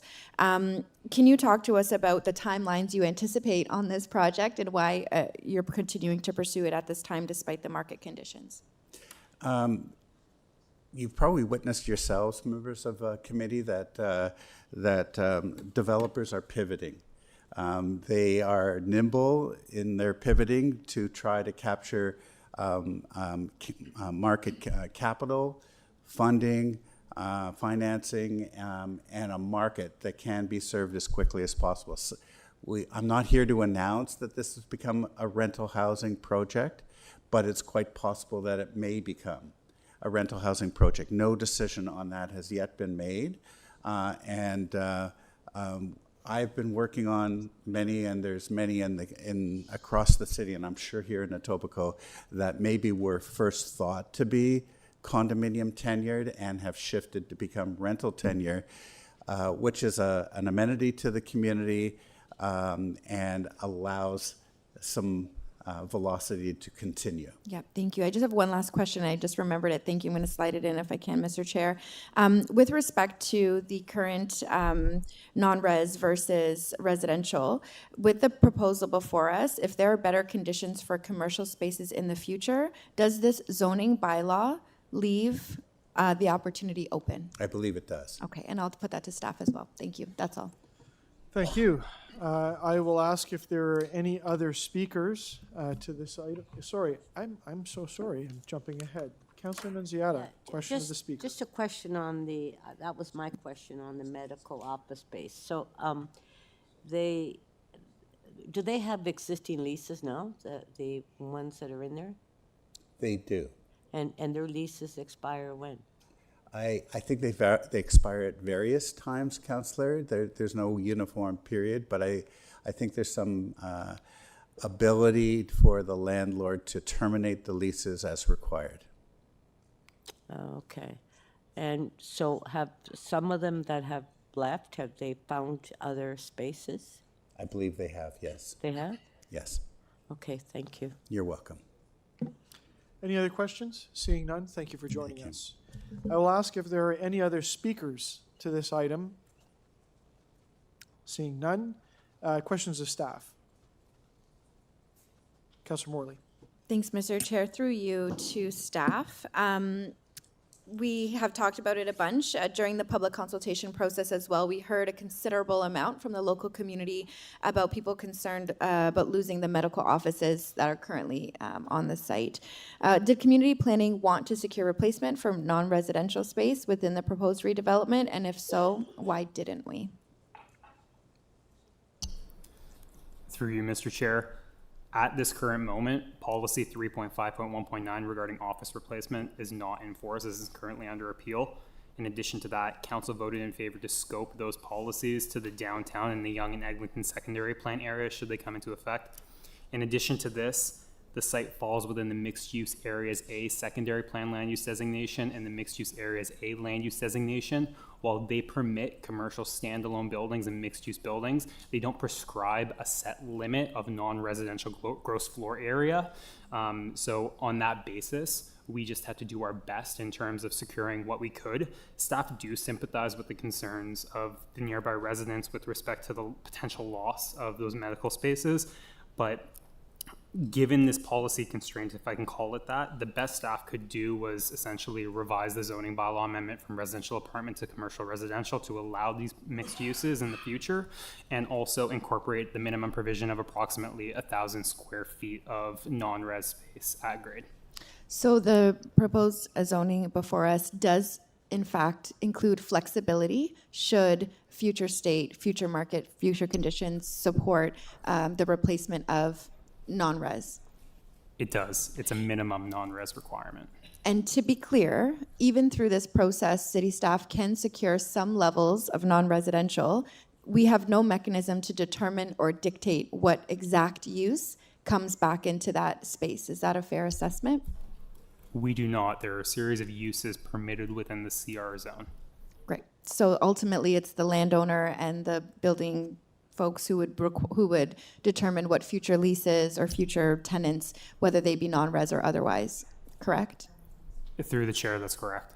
Okay, that's helpful. And I think important to note that we can't secure this, we can't guarantee this one way or the other, though we do want to keep flexibility for the possibility of it, as we know it's such a critically important use in the community. My last quick question was just with respect to shadow impacts. We know this is a very tall building. It is immediately above a TTC station, and so well situated for a transit-oriented and a priority major transit station area. What did community planning find with respect to the shadow impacts impacting Tom Riley Park to the north? So with respect to shadow, no shadows fall into Tom Riley Park during the summer solstice. when it comes to the spring and fall equinoxes, there are levels of shadow onto the program areas of the park, but they're only limited to 2 hours, that being 3 to 4 p.m. on the program playground and 5 to 6 p.m. on the soccer field. And I just want to note that the secondary plan policy does not prohibit new shadow. It says minimize the impact of shadow onto parks, which staff are of the opinion this proposal does. My last quick question here is, while this is an incredibly tall building, and I remember my jaw on the ground when I first saw this proposal and the number of stories, it's the tallest one we've navigated as an office in this term. How does this fit into the vision for this corridor, according to our official plan and our growth policies? So it's staff's, through the chair, it's staff's opinion that the proposed height and density are appropriate given the site's location within the heart of the Etobicoke Centre. Centres are strategic growth areas outside of the downtown core. Additionally, the secondary plan calls for the tallest heights and greatest densities around subway stations. In this case, Islington subway station is being reconstructed right across the street. And also there have been the presence of similarly approved buildings, specifically at the Housing Now site, which has been approved up to heights of 178 meters. Thank you, Mr. Chair. Thank you. Are there any other questions of staff on this item? Seeing none, members wishing to speak? Thank you, Mr. Chair, and thank you to the deputants who took the time to join us today, and to the local community who participated in this process, including in the community consultation meeting that was hosted. We know this is a very tall building, and I mentioned that a moment ago in my questions to staff. It was shocking to me to see 61 stories at Islington Station when this application first came in, but as we heard and as we understand, this is a growth center. This is where higher order transit is situated, and this is the vision for how our city grows in a sustainable way, where we're placing density where it can be supported by infrastructure that already exists. And so while we did explore quite a number of additional opportunities here, including really working hard to try to help the applicant and owner understand the critical connection that the medical offices and medical buildings provide, there are on a practical standpoint, there are some challenges and limits to what we can secure in that regard. And again, so we've worked closely with staff to have a flexible policy that allows for that in the future, if and as the market conditions can allow. And I will be taking away some follow-up work about the current under appeal with respect to the commercial pieces that apply currently to downtown. I think we need to look more closely at that and how it could and should apply here to Etobicoke, especially in growth centers. We need complete communities here. That's critical. I also wanted to just note we did explore quite significantly with the TTC and encourage the applicant to go down a path to see if there was a direct connection to the station that was possible below grade. We know the current pedestrian environment is quite busy. There's lots of construction. It is a largely seniors community, a lot of empty nesters in those condos along Aberfoyle, and we want to make sure that their safety as pedestrians continues to be paramount, not only through this transition, but in the future state as this community grows. We also know, frankly, that the city has identified Islington Station for additional high-rise opportunities for housing, including affordable housing, once the station redevelopment is completed. So there is a long-standing vision for intensification on this site. This application is aligned with that vision. Again, unfortunately, some of the areas that we had tried to get some additional pieces, including connectivity directly to TTC below grade, were just not feasible from a practical standpoint. But we will continue to work closely on the community benefits aspect of this and any site-specific planning that we can work towards a positive impact at grade for the current and future residents here. I will leave it there, Mr. Chair, with thanks, and we'll be moving the staff recommendations. Thank you, Councillor. Anyone else wishing to speak? I'm just going to make a quick comment on it. I know this is difficult. We face difficult applications. The previous one was difficult as well. And I don't want anyone to think that if the committee's not active or saying a lot, it's because we have some experience in reading these in all of the various layers and frameworks that compose of the law around it. And, this is by a subway station. It's within a planning overlay. It's within another planning overlay. that has to do with the Etobicoke Center. And I know the medical building. I've been there several times. I've got family members who've been there several times. I know the spot. I used to travel through Islington Station a lot, like every day for a long period of time. So I know the spot well. It is very busy in Aberfoyle.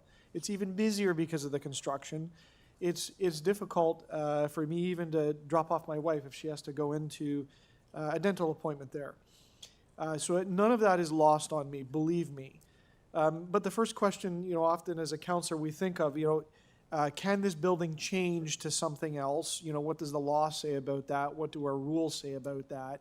I think what the report is telling us is the answer is yes. And that doesn't make it easy.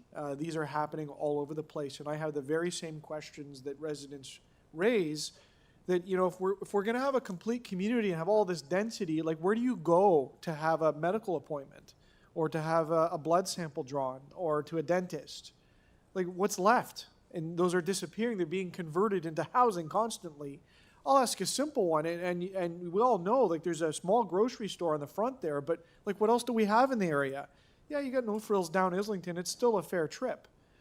So it's really important that the city look to policies to try to build in all of those, I call them the basket of amenities that a successful community needs. And this is definitely a loss, this particular building and the function that occurs in that.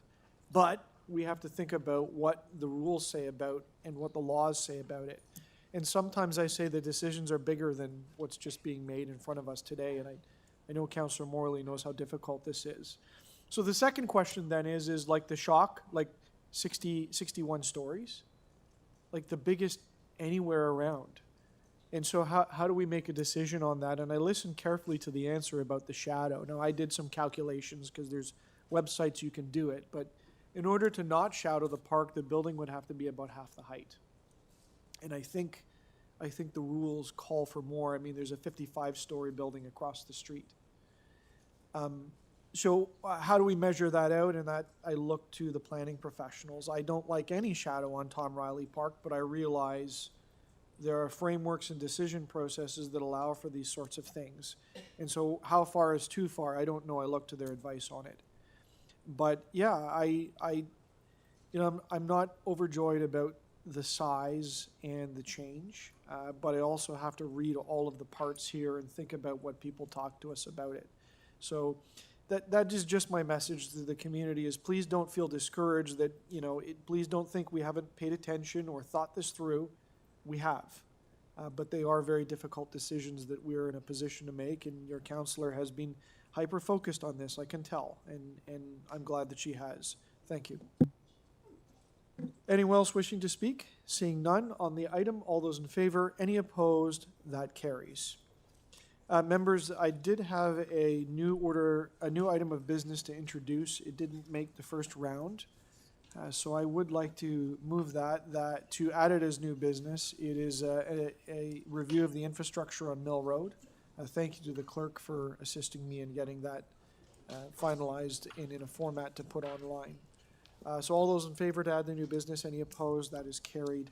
It should be posted momentarily, and you'll find it self-explanatory. Our next item is EY 32.5, which is 3100 Weston Road, a zoning bylaw amendment application. It's an appeal report.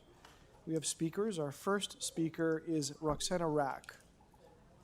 Roxana is online. Good morning, Roxana. It's Stephen Holiday from the Etobicoke York Community Council. Can you hear me okay? Hi, good morning. Yes, I'll be able to hear you. I just unmuted myself. Perfect. I can hear you well. You've got 5 minutes. Please go ahead. Okay, sounds good. Thank you. I just want to let everybody know that I was in a catastrophic car accident in 2010. I was rejected from the rear window on the highway. I wasn't breathing. I had glass in my eye. I was in a coma for 2 months. I was paralyzed when speaking or walking for 5 months. I had 3 surgeries on my head saw, 2 on my leg, my fractured femur on my right leg, right? And then I was in the hospital November 21st to April 11th. On April 11th, when my parents took me out of the hospital in a wheelchair, I went on the wheelchair to the Weston 100 Weston Road to the Marine Shrine of Gratitude. And as my father was took the wheelchair to the Mother Mary statue in the middle of the shrine, he said, "Please try to stand up." I'm like, "I can't. I won't be able to walk for my whole life. I can't move at all." He's like, "Please stand. I will give you assistance." And I took my first step from sitting on the land of the Holy on 3100 Weston Road. And then I took my first steps in the procession like a month after, holding in a wheelchair. And then time by time went by. And then slowly I started walking and developing into a regular person with minimum mental and health physical disabilities. At the moment, I wasn't able to attend the meeting in the Toronto meeting because I'm up north in Muskoka, owning my own business, cafe, on the Gravenhurst ward. And I'm on this situation at the moment because I went through a lot of rehabilitation. And because of the Weston Holy Land, I went there weekly. And each week I had a lot more power, more physical and psychological.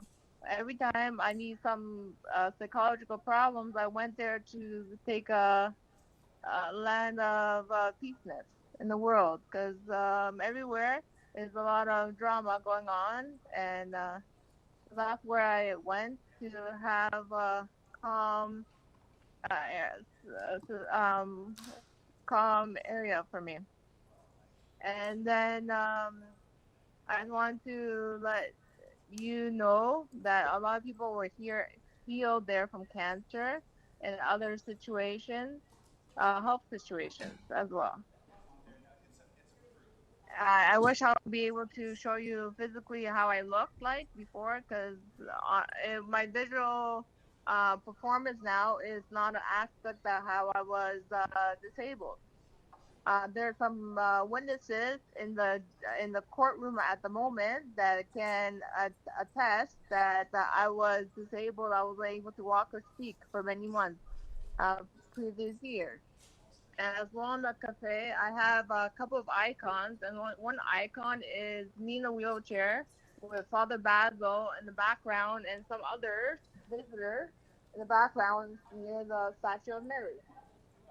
And a lot of customers came to me and be like, who's this image of? I'm like, it's the image of me. They're like, how are you running your own business, totally with great ratings, and you were in a wheelchair years ago, right? I said, because of this land, 3100 Weston Road, I became healed from the Mother Mary and from all the spirits that came to heal me both physically and psychologically. So they advised me, my customers everywhere in Ontario, and even for America, they said, I want to go visit this holy place in Toronto one day. I'm like, sadly, you are not able to attend this place now because it's restricted by the government. However, hopefully it will be able to be open to the public in the near future. If you have any questions, please be able to ask, because I'll be able to answer them. Thank you very much. Are there any questions of the speaker? Seeing none, thank you for joining us today. Our next speaker is Serge Roback. Is Serge here or online?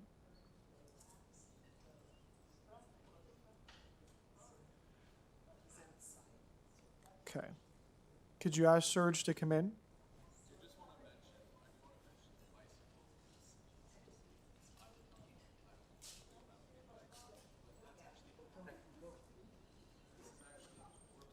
Morning, Serge. Welcome to Community Council. You've got 5 minutes. Okay.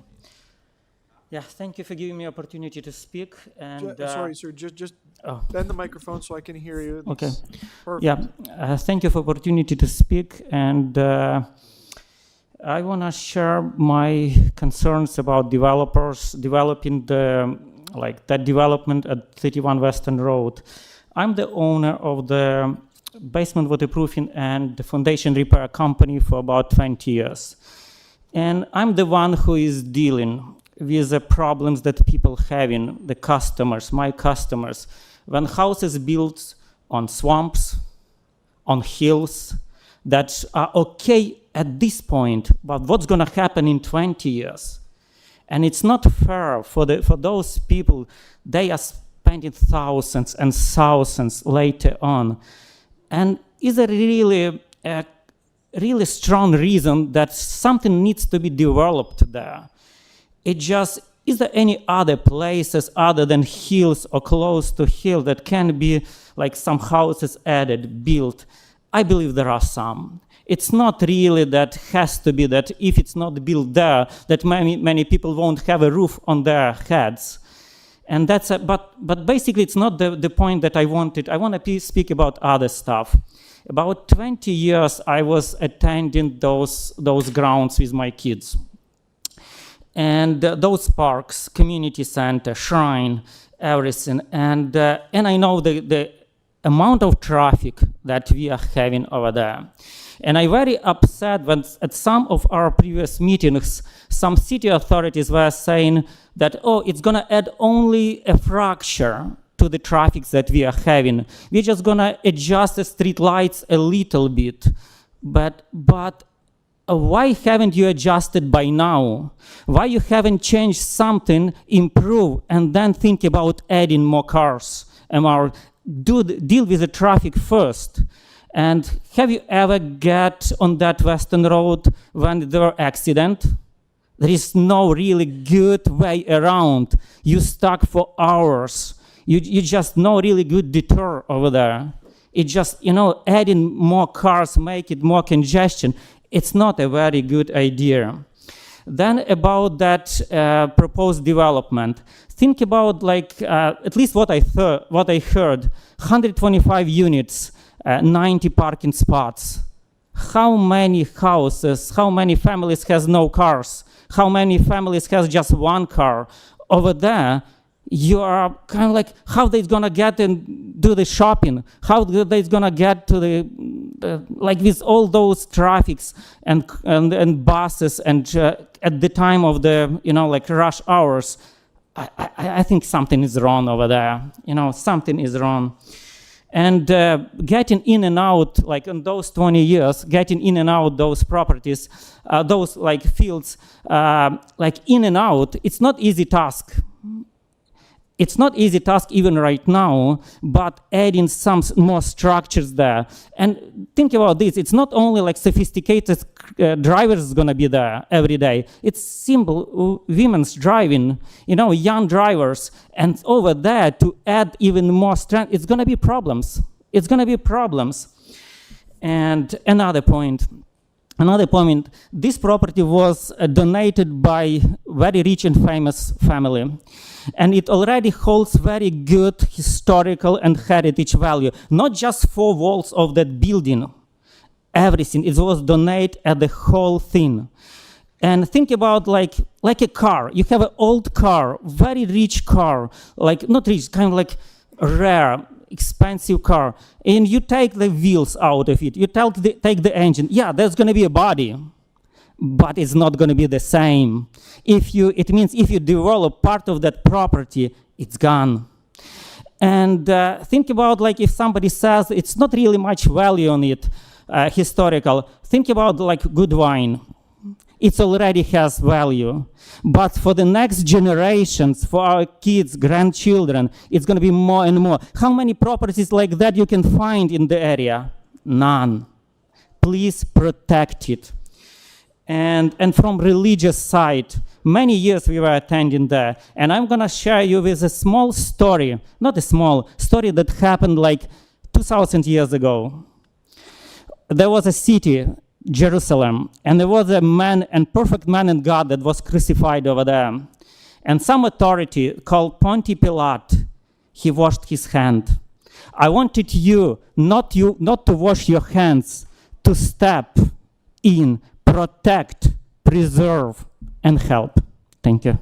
Thank you, sirs. Are there any questions of the speaker? Councillor Nunziata, please go. So you do realize what we have before us is that the applicant has appealed it to the OLT, and what the staff is asking for us to send city staff to go and defend us. I'm not really sorry. I'm not really get. Well, the applicant appealed this application. I understand. So what we have before us is that the city staff are asking us to approve the recommendation to attend the land tribunal in opposition of this application. So that's what's before us. Okay. Okay, You know that. I just want Okay, to understand to know. I understand. what we have. Yeah. Okay, Yeah. I just, you know. Yeah, we're not here to approve that. We're here to send city staff Okay. to oppose it. Okay. Okay. Okay. Thank you. Thank you. Thank you. Our next speaker is Angela Carboni. Good day. Thank Good you for morning your still. time. Welcome. You've got 5 minutes. I'm here representing 23,000 people. And Roxana called from Muskoka, and she was near death. And now she walks. I saw people who were dying, and now they have children. And Averance has been kind enough to let us pray, but people miss this place. We're talking about thousands of people. If only 23,000 showed their names, there's thousands more. And this is a unique piece of land that is a bit of heaven in the city. God chose this land. I didn't. And we're all here begging for your intervention. For the next generation, we're in a country where death and hopelessness is huge. Money can't buy that. And I saw so many, my mother included, who had cancer and lived to 98 because of that place. 85 with colon cancer, would have had a bag, probably would have died, lived to 98. And I can't turn my back on it. So we don't want to hurt anybody. We don't hate housing, but we want to preserve Lourdes. This is Lourdes. God gave us Lourdes and Fatima. And how many people can say that in Canada? So we're entrusting you to stand for what's right. God bless you, and thank you for your time. Thank you. No questions for the speaker. Our next speaker is Eva Puznik. Is Eva here or online?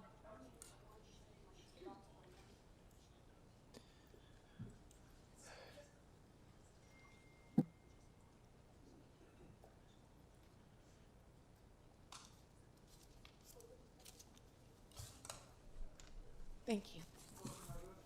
Welcome, Eva. You have 5 minutes. Thank you. Eva.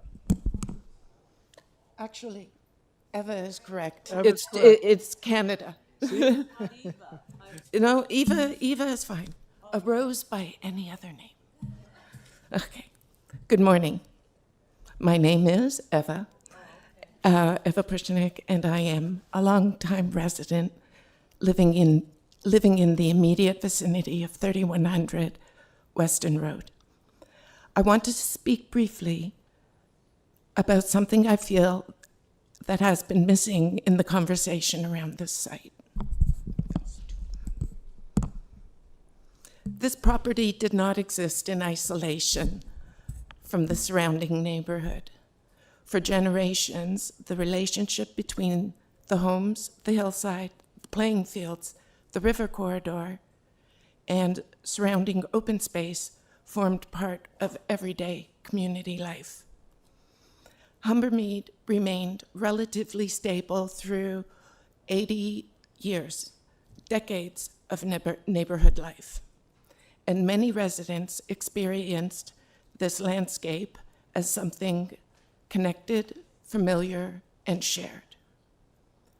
For many residents, this was never simply a future development site or a planning file. It was part of how people lived. Children playing, seniors walking, neighbors gathering, people enjoying quiet, open space and seasonal traditions. What many of us experienced over the last almost 3 years now was rapid change, fencing, noise, altered movement through the site, lighting, changing activity levels, and uncertainty about what was changing and why. Many residents struggled to understand how decisions affecting everyday use and neighborhood character were being communicated and considered. I wrote another part. Thank you. Not that. No, okay.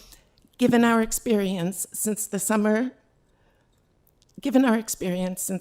of 23, our neighborhood now knows what Jethro Kirby Krang not only built a community integrated into the watershed and parklands, he also built an outdoor auditorium for all and any noise coming from the gardener's cottage and top of site gets amplified, travels down the basin and the fields, and echoes and reverberates over and through our community.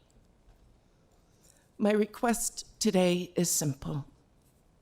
Before further discussions move forward, I ask that the lived experience of nearby residents be meaningfully considered alongside planning, heritage, and development discussions. Some things matter because they are written in reports. Others matter because generations quietly lived them. Thank you. Thank you. Are there any questions of the speaker? Seeing none, thank you for joining us today. Thank you. Our next speaker is Yosvani Mirabel. Good afternoon, everybody. Peace. Hello. Peace be with you. 5 minutes. It was beautiful to enter today, this morning. My time is on, perfect. And see that it's a day of inclusion.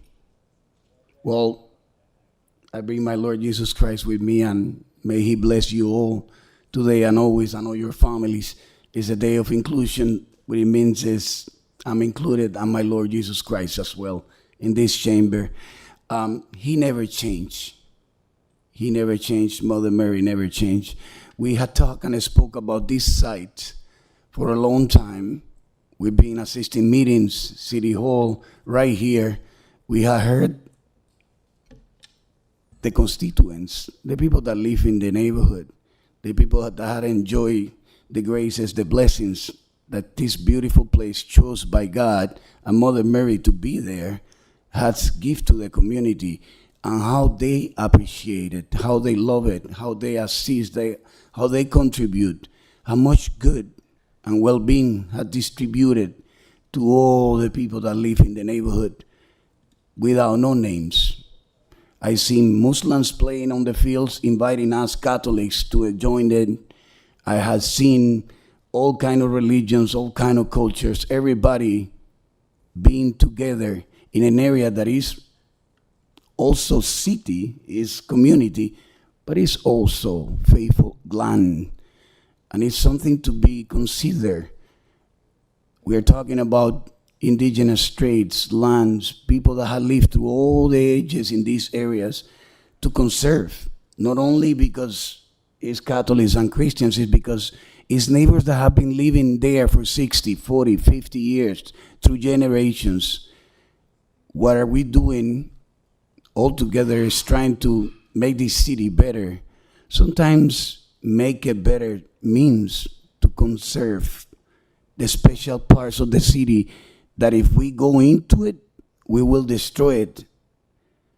Progress, future, land, building, planning, everybody involved. Everybody here is getting a way of living. Everybody's being provided. Everybody's participating. And I hope that, and I pray, and I beg that, we all get together for one solution to live everybody together for those that want to leave without it, it's okay by us. We will pray for them, but on the one God, and on the one something beautiful thing is to collaborate and live with each other, not to destroy what means something to others, Because if we're going to include all of us in the same house, it means to live together, to share together, to love together. God is love, nothing else than love. Then destroying something doesn't mean love to me. Let's gonna build around it. Let's gonna build together. Let's gonna live together and love each other. Actually, that's what my God says to me. You know, if it's not love, it's not. And that's what I come in here to advocate for the Median Shrine of Gratitude. For you, you know, whoever has eyes can see the miracles. Whoever has ears can hear all the beautiful things happening around it. You know, if we want to believe, we got the examples. We got all the things that have been exposed in City Hall, in the meetings, in all the gatherings. We wonder, what are we gathering to defend something? How is 23,000 people putting the signature? 23,000? That's a number. That's a big number. How many people went to the community center to raise their opinions? We welcome everybody. We love everybody. But we also stand for what is right. We stand for love. We stand for building a future together. But my perspective of building a future together is not destroying somebody's interests, somebody's traditions, somebody's culture, somebody's faith. Is to build together, not to take over. God bless you all. Thank you. Are there any other speakers here or online to this item? Seeing none, questions of staff? Councillor Morley. Thank you, and thanks to the deputants. I did have the pleasure to attend this site and to experience it. I'm just wondering if there are any current historic or other designations on this particular site for the building or for the shrine in the rear.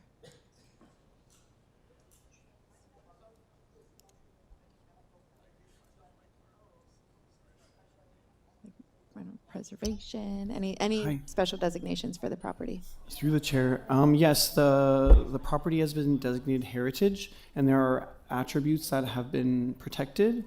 The shrine was not one of them, but the house and the garage, and the pump house are protected. Okay, thank you. That's just my quick question. Thanks so much. So, go ahead. The ones that are designated heritage, under the Heritage Act, what can be on the site? Through the chair, as long as the heritage attributes are not touched, the applicant can propose on other areas of the site. Okay, as long as it's not touched, the heritage. Okay, Correct. thanks. Any other questions of staff? Seeing, yeah, Councillor Perruzza, go right ahead. Yep. It's to transportation staff. There's a communication on the agenda today from the Emery Village BIA. Are you aware of that?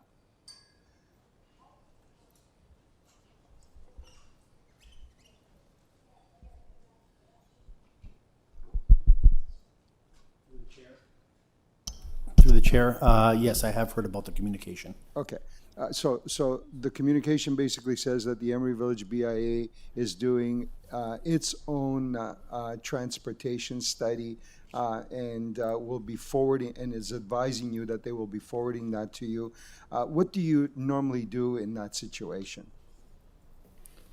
Through the chair, if it's part of the normal course of development review, we would take that study into account, as we would whenever any area resident or business association or resident association submits comments on a proposal. Okay. So you're giving everyone your assurance that you're going to take a look at that study and look at the conclusions of those studies, of that study, and that study would then in part form your opinions about traffic flow through this area. Through the chair, that is correct. Okay, perfect. Thank you. Are there any further questions to staff? Seeing none, members wishing to speak? Councilor Perruzza? Would you like me to go first? Yes. Sure. Yeah. Sure. I have a motion or a number of motions, which the clerk will put up on the board, and I'll speak to them briefly because I don't normally go through my motions because they're kind of like self-explanatory, but in this case, I think they're really germane to the proposal that's in front of us. So, first of all, what I want to say to people is this. Here's what we are doing here today. We are not saying yay or nay to the development. That's not before us today. This development has been appealed to the Ontario Land Tribunal. What we are doing here today is basically directing what's been recommended in the report, and what I'm happy to move is that we are directing our city solicitors and planners and all of the other folks that are required to go to the Ontario Land Tribunal in opposition to the development that has been proposed on this site, with some additional directions. So that's what we are doing here today, okay? So the first motion I have up there is a motion that says that at the south end of this particular site is a walkway from Weston Road, and it's the only access from Weston Road that connects to the Ravine Trail system, the Humber River system, on the south end of the property. And just north of the Ravine Trail, on the south end of the property, is some municipal infrastructure. Both of those elements, I believe, are protected by easements, both to the benefit of the city and of the TRCA, and to the TRCA. When you look at the development that's been proposed, some of those townhouses look like they have been put onto the lands that currently have those easements running through them. That is highly, highly inappropriate, and I believe our staff need to take a good, close look at that, because the walkway that runs from Weston Road to the ravine should be protected and maintained because it's heavily used by the community to access the ravine system. That should stay, and whatever municipal infrastructure is there should stay. There are also some very serious cautions in the report with respect to our ravine bylaw that speaks to that particular area of the site, which our ravine folks have indicated needs to be reviewed and looked at. There are some questions still that remain with respect to what's considered top of bank, the top of bank line that runs through the property. As well, that needs to be determined in conversations with the Toronto and Region Conservation Authority. They are working with the applicants to determine where those lines fall, and they continue to be very, very important for this application, because if anybody knows the site, there's a house, the Heritage Home, or the old Rivermeade Cottage, which is on the top of the lands, and then the lands basically drop off in a very, very steep hill, a very fragile hill, and basically, to a level that's more consistent with the pond and the river at the bottom of that hill, and that is a very, very important line going forward, because there's also another comment in the report, which is very, very clear, which basically says, I believe page 7 somewhere, that all lands within the natural hazard and associated buffers should be rezoned to open space natural areas. And I believe that that's a noble pursuit, because it's something that should be done. I just want to explain briefly if I can ask, or if you'd like, we can take a second round. You need a second round to speak? Well, I need to Second round explain the other two motions Go that ahead, are really, Councilor. really important. So the second motion that you see me make up there is the motion with respect to the Emery Village BIA study that is forthcoming. Because the current traffic study that has been done by the applicant and applied to this application is somewhat silent on accident history in this particular area of Weston Road. As local residents have indicated and local residents have suggested, Weston Road in this area has a high volume of traffic. One of the deputies spoke to that. It also has a number of accidents that have occurred in this area over the years because of the way the Western Road, the grade is situated. What happens is there's a fall off from Shepherd, there's a curve, there's some sightline issues and so on. And precisely on that bend and in that elevation, where that elevation differential occurs on Weston Road, the applicants have proposed to open a second driveway to their development. A second driveway, which I might add, runs foul to the city's transportation policies, because we seek to close driveways on major arterial roads to allow traffic to flow easier and better, and to create less conflict on roads. And this application flies in the face of that policy, and it seeks to open a second driveway. Even our staff is saying that whatever driveway or whatever access goes into the site should be consolidated into a one driveway. So that transportation, that second transportation study, I think is really, really important and really, really germane to this application, because safety here is a paramount issue. It's a really, really important issue in terms of the history and in terms of the way Western Road should operate here. And I believe that needs to be looked at with a with an appropriate lens.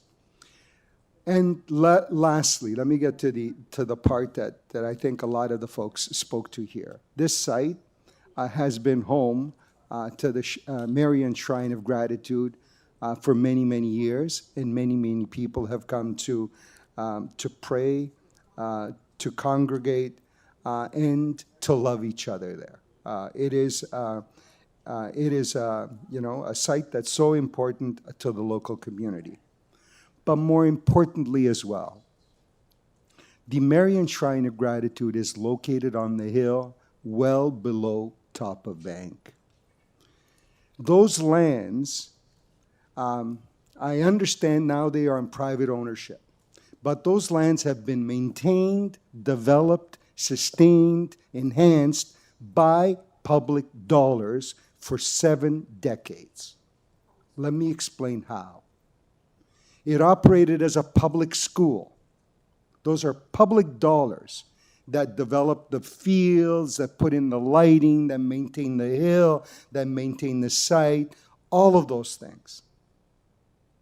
And in fact, continue to do that as a community center. We put in lighting. The City of Toronto invested a whack of monies down in that area to put in lighting. Going forward, no condominium corporation, future condominium corporation, there's a plan to bring a lot of people onto this site. no future condominium corporation will be able to maintain those lands, rehabilitate those lands, renaturalize those lands. It will cost millions and millions of dollars, or maintain them in their current state, because it'll be cost prohibitive for any condo corp or any landowner in the future to do that. And to think that somehow they are going to stay in private ownership when you bring in all of the new people that are expected to be brought in on this site, who will meander out onto those areas, is in my view, foolhardy. And I believe they should come into public ownership, because only the public and through public ownership can those lands be renaturalized, be maintained, be protected, preserved, and used by the same communities that have been using them for 7 decades. Thank and you. I hope that the property owners will come to understand that, understand what that means in its entirety, and instead of being adversarial with a very large community that lives and wants to worship there, that they bring them on board as co-partners and create a community feeling and a community sense where everybody can live in harmony. Thank you, Councillor Perruzza. Any other members wishing to speak?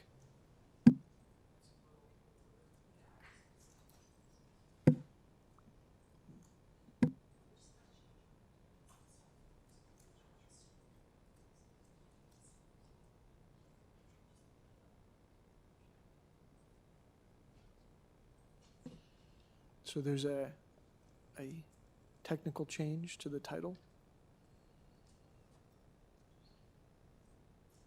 Okay. Any other members wishing to speak? Seeing none on Councillor Perruzza's amendment, all those in favor? Any opposed? That carries.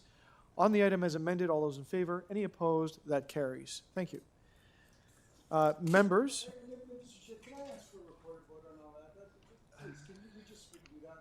Do you want a recorded vote on the amendment or the item as amended? Okay. Recorded votes, Madam Clerk. On Councillor Perruzza's amendment to the item, all those in favor? Councillor Perruzza, Councillor Nunziata, Councillor Holliday, Councillor Morley, Councillor Crescent. That item carries unanimously. On the item as amended, all those in favor? Councillor Perruzza, Councillor Nunziata, Councillor Holliday, Councillor Morley, Councillor Crescent. That item carries unanimously. Thank you. Members, I'm going to do a quick time check. We have a few items left, and there are a few speakers.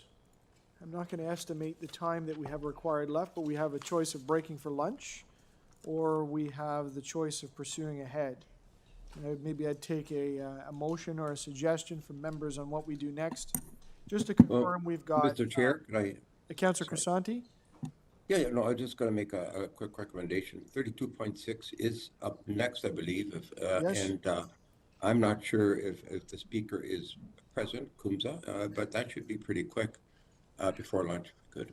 Yes, we've got 6, 7, 8, 9, and 10 with speakers. We've got a couple of items of new business. Most have one speaker on them, so I'll just check from the group. I do have a motion, Mr. Chair, suggestion that we move to extend to complete the agenda. Councillor Morley moves to extend to complete the agenda. All those in favor? Any opposed? That carries. Okay, off to our next item. EY 32.6, 555 Rexdale Boulevard, Woodbine Secondary Plan Study, Infrastructure Master Plan, and Transportation Master Plan Interim Report. We have one registered speaker, that is Kumsa Baker. Is Kumsa here or online? Kumsa's online. Welcome, Kumsa. Good afternoon. It's Stephen Holliday from the Etobicoke York Community Council. Can you hear me okay?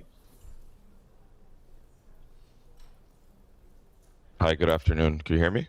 Very well. Welcome. You've got perfect. 5 minutes. Please go ahead. Fantastic. Good afternoon, members of the Etobicoke York Community Council. My name is Kumsa. I'm with the organization called the Toronto Community Benefits Network. I'm here to speak on item EY 32.6, the Woodbine Secondary Plan Study. The TCBN welcomes today's update regarding the Woodbine Secondary Plan and have brief remarks to share. We've also submitted a letter. The TCBN has been a participant in the consultations that have been hosted by the cities of Toronto. We feel that given the significant plan for growth and development as part of the secondary plan, we do have a couple recommendations. The first recommendation is that we would like to see a more comprehensive community engagement and consultation as part of the secondary plan. We did attend an open house where there wasn't a lot of community participation. We think that there's a good opportunity to be more proactive in the engagement approach to ensure that diverse residents, including nonprofit organizations, community groups, are active and aware about what's happening with this redevelopment of the Woodbine area.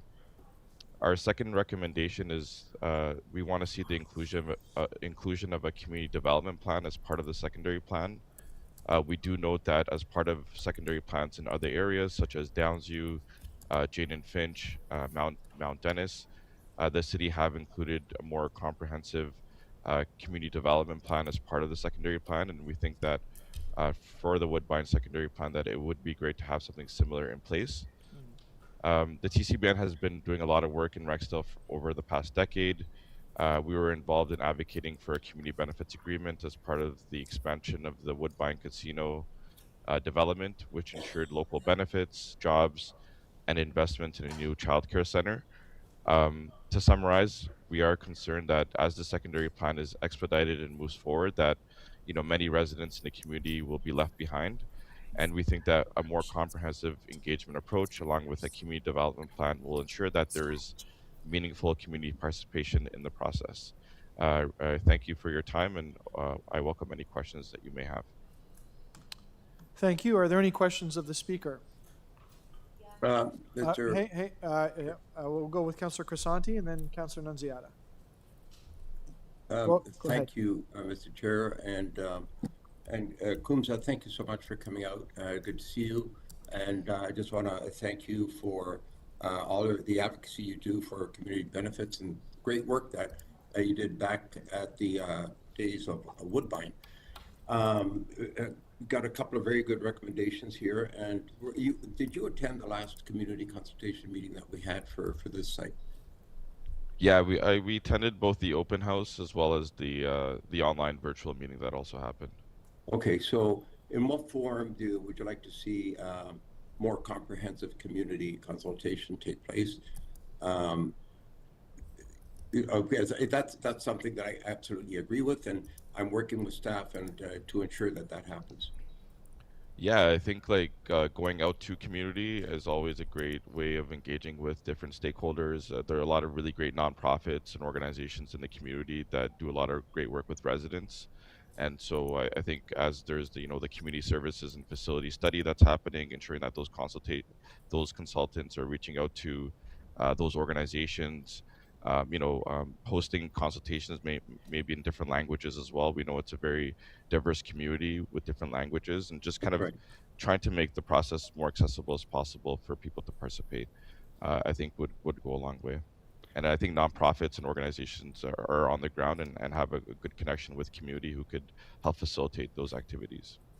Okay, great. No, good suggestions. And maybe we could work closely with you for the future consultation programs that or events that we're going to have to ensure that we capture all the different various groups and organizations that we need to capture moving forward. So that's great. And when you made mention of the inclusion of complete, I believe you said, development plan. Could you elaborate on that? Yeah, a community development plan is something that's been included as part of secondary plans in other neighborhoods like Downsview, Jane and Finch, Mount Dennis.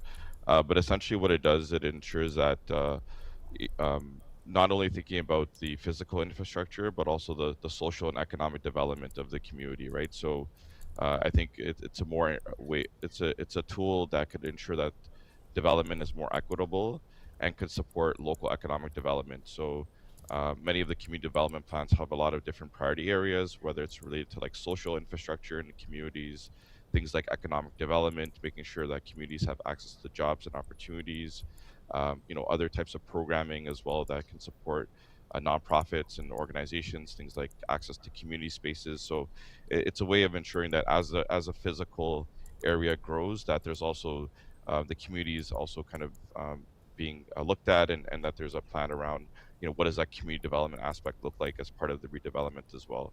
And so there are a lot of, I think, really great examples that we could look to maybe potentially replicate as part of this secondary plan process. Okay, great. Thank you so much. Appreciate that. Those are my questions here. Thank you. Councillor Nunziata, go ahead. That was my question. Okay. Any other questions of the speaker? Seeing none, thank you for joining us. Are there any other speakers to this item? Seeing none, questions of staff? I have just a couple, Mr. Councillor Chair. Crisanti, go ahead. Yes, so if I can just ask staff to just comment on what they heard from the Deputy Kumsa came out, and again, appreciate all his comments. And his organization's been very, very active up in the Woodbine lands, and they will continue to be active in this particular site that's in front of us today. So in terms of the, could you comment on both those issues, the community consultations moving forward and the inclusion of a community development plan as well? Thank you. Thank you, sorry, through the chair. Hang on one sec. We got There we go. Yeah, I'm not the sure who's there microphones. from staff, Joanne. Yeah, one sec, Councillor Crisanti. We're just having trouble with the mics. I paused your time. I'll try that again. Much Thank better. you. Much better, Go much ahead. better. So through the chair, in terms of community consultation, we are, as part of the overall secondary plan process, we will be continuing to engage with the community. We do actually have our next community engagement being planned for July the 8th. So that's a bit of a spoiler. We haven't sent out those notices yet, but come said, those will be coming soon. And we do appreciate your comments. And I do remember having a conversation with you about the interest in developing the opportunities for community facilities and services as part of the overall secondary plan process. That is something that staff are looking at as the first step in this process. Staff are partnering or have reached out to the various community partners to determine what the needs are on this site. And then we will be developing a community services development or community services delivery strategy. And so that is work that is ongoing at the moment. As part of that overall work, engagement will also happen with nonprofits. That is part of the regular process. And so these are the various aspects of the, in terms of what the opportunities are on the site, is work that's ongoing at the moment, and it is being explored. Okay, great, thank you. So, and you, I believe you indicated that you have been working very closely with CUMSA as well, and the nonprofit organizations. Sorry, that is correct. We will be reaching out to the various nonprofit organizations to make sure that they are involved in this process. Okay. All right, thank you very much. Those are my questions, Mr. Chair. Thank you, Councillor. Any other questions? Seeing none, members to speak? Well, whenever, I'm happy to speak. Go ahead, Councillor Crisanti. So, Mr. Chair, so what we have in front of us is simply to endorse in direction for advancement on the Woodbine secondary plan study. Very exciting things are happening up in Etobicoke North on the Woodbine lands. Of course, we've seen a lot of great things happen already with the existing northerly part of the site with the casino and hotels, and so it's very much becoming a destination place.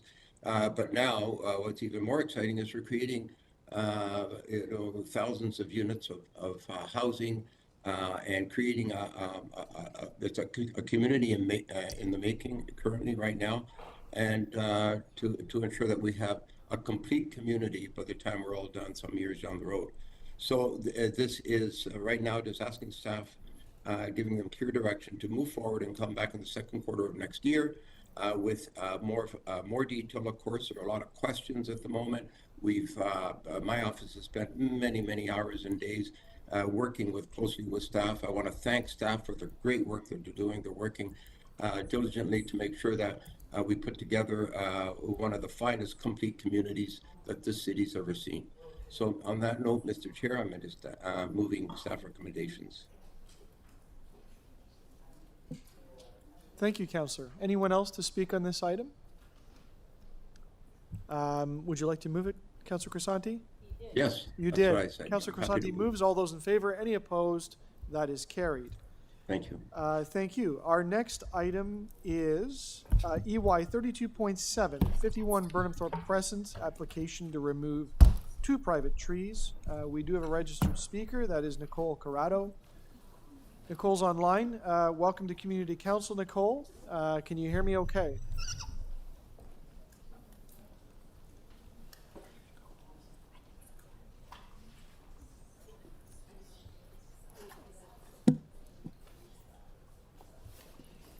Nicole Corrado, Stephen Holliday, Chair of Etobicoke York Community Council. Can you hear okay? We cannot hear you.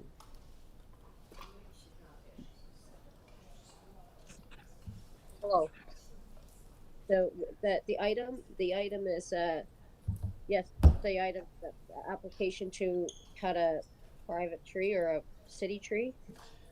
Application to remove 2 private trees at 51 Burnhamthorpe Crescent. Oh, these You've two got trees 5 are minutes. these 2 trees are absolutely beautiful, and the reason for removing them, I believe, is to build and to pave over the area, and these 2 trees absolutely should not be cut. These 2 trees are absolutely perfect trees. They're huge trees. They're gorgeous. They're irreplaceable. Even if you planted another tree, it just wouldn't be the same. These trees absolutely. There's absolutely no reason to cut these trees. Thank you. Are there any questions of the speaker? Seeing none, thank you for joining us. I will ask if there are there any other speakers to this item? Seeing none, questions of staff. Councillor Morley, go ahead. Thank you, Mr. Chair, through you to staff on this item. My understanding is we had previously deferred it, as you may recall, in order to allow for additional work to save the trees.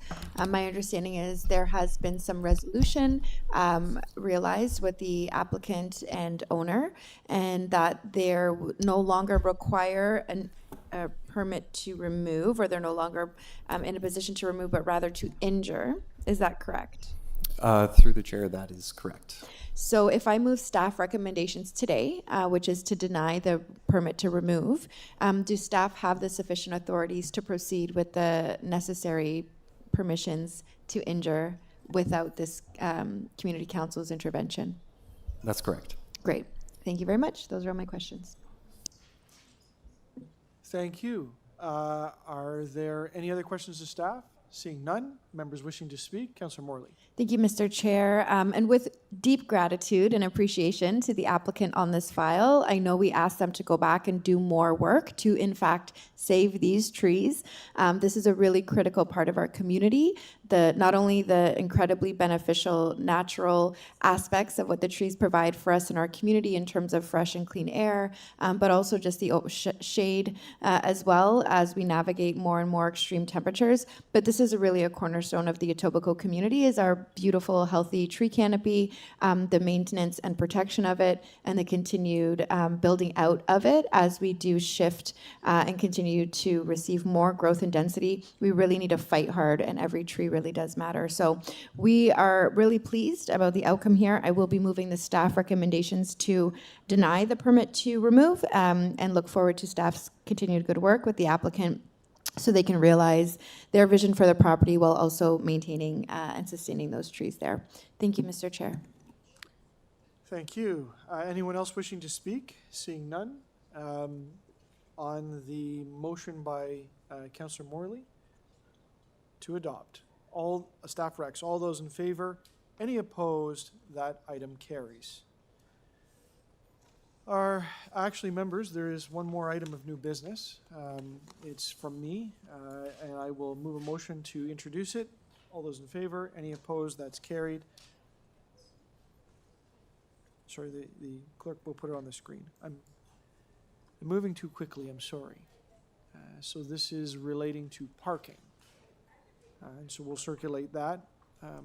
All those in favor? Any opposed? That carries. Okay, our next item, we have still a couple of more items with deputations. The first one is that's remaining is EY 32.8 for Berryton Avenue, a request for fence exemption to the Toronto Municipal Code, Chapter 447. Our speaker is Mark Fabris. Is Mark here or online?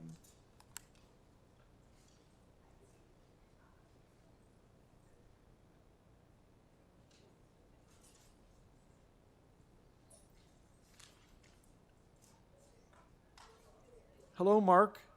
Stephen Holliday from the Etobicoke York Community Council. We do not have Mark. I'll ask if there's anyone else here to speak to the item for Berryton Avenue. No. Okay, questions of staff on this item? No, I don't. I have questions of staff. I do have a motion put on the screen. I have spoken, we have spoken to staff and the applicant. To speak. You want to speak? I'm going to speak. Okay. then. Sorry. Councillor Nunziata to speak. Yeah, so there's my motion. I have spoken to staff and the resident, and I guess he couldn't get through because I was told he was online, that Etobicoke York Community Council, I move the alternate recommendation, grant the application for fence exception permit at 4 Berryton Avenue be approved to permit the installation of a Juliet-style gate and enclosure that does not comply with section 447.13C3 of the Toronto Municipal Code, Chapter 447 fences, and that approval be conditional upon the property owner satisfying all requirements to the satisfaction of the executive director, municipal licensing and standards, including inspection and final approval to ensure that the proposed enclosure provides adequate safety and restricts access to the pool area. Now, I did give the copy of the motion to staff, and they've seen it and they agree with it. Now, this one here is one of the good ones. He didn't actually put up a fence and then ask for an exemption. He actually called the city and asked for advice before he did it, which is good because at least you're able to work with the applicant on trying to address some of the issues. And that's really why I'm moving this. I did have an on-site meeting with the resident, and I was very satisfied on what his recommendation is, and we did speak to city staff on it, and they were satisfied as well, and they support the amendment that I have before you. I'm just going to ask for a recorded vote.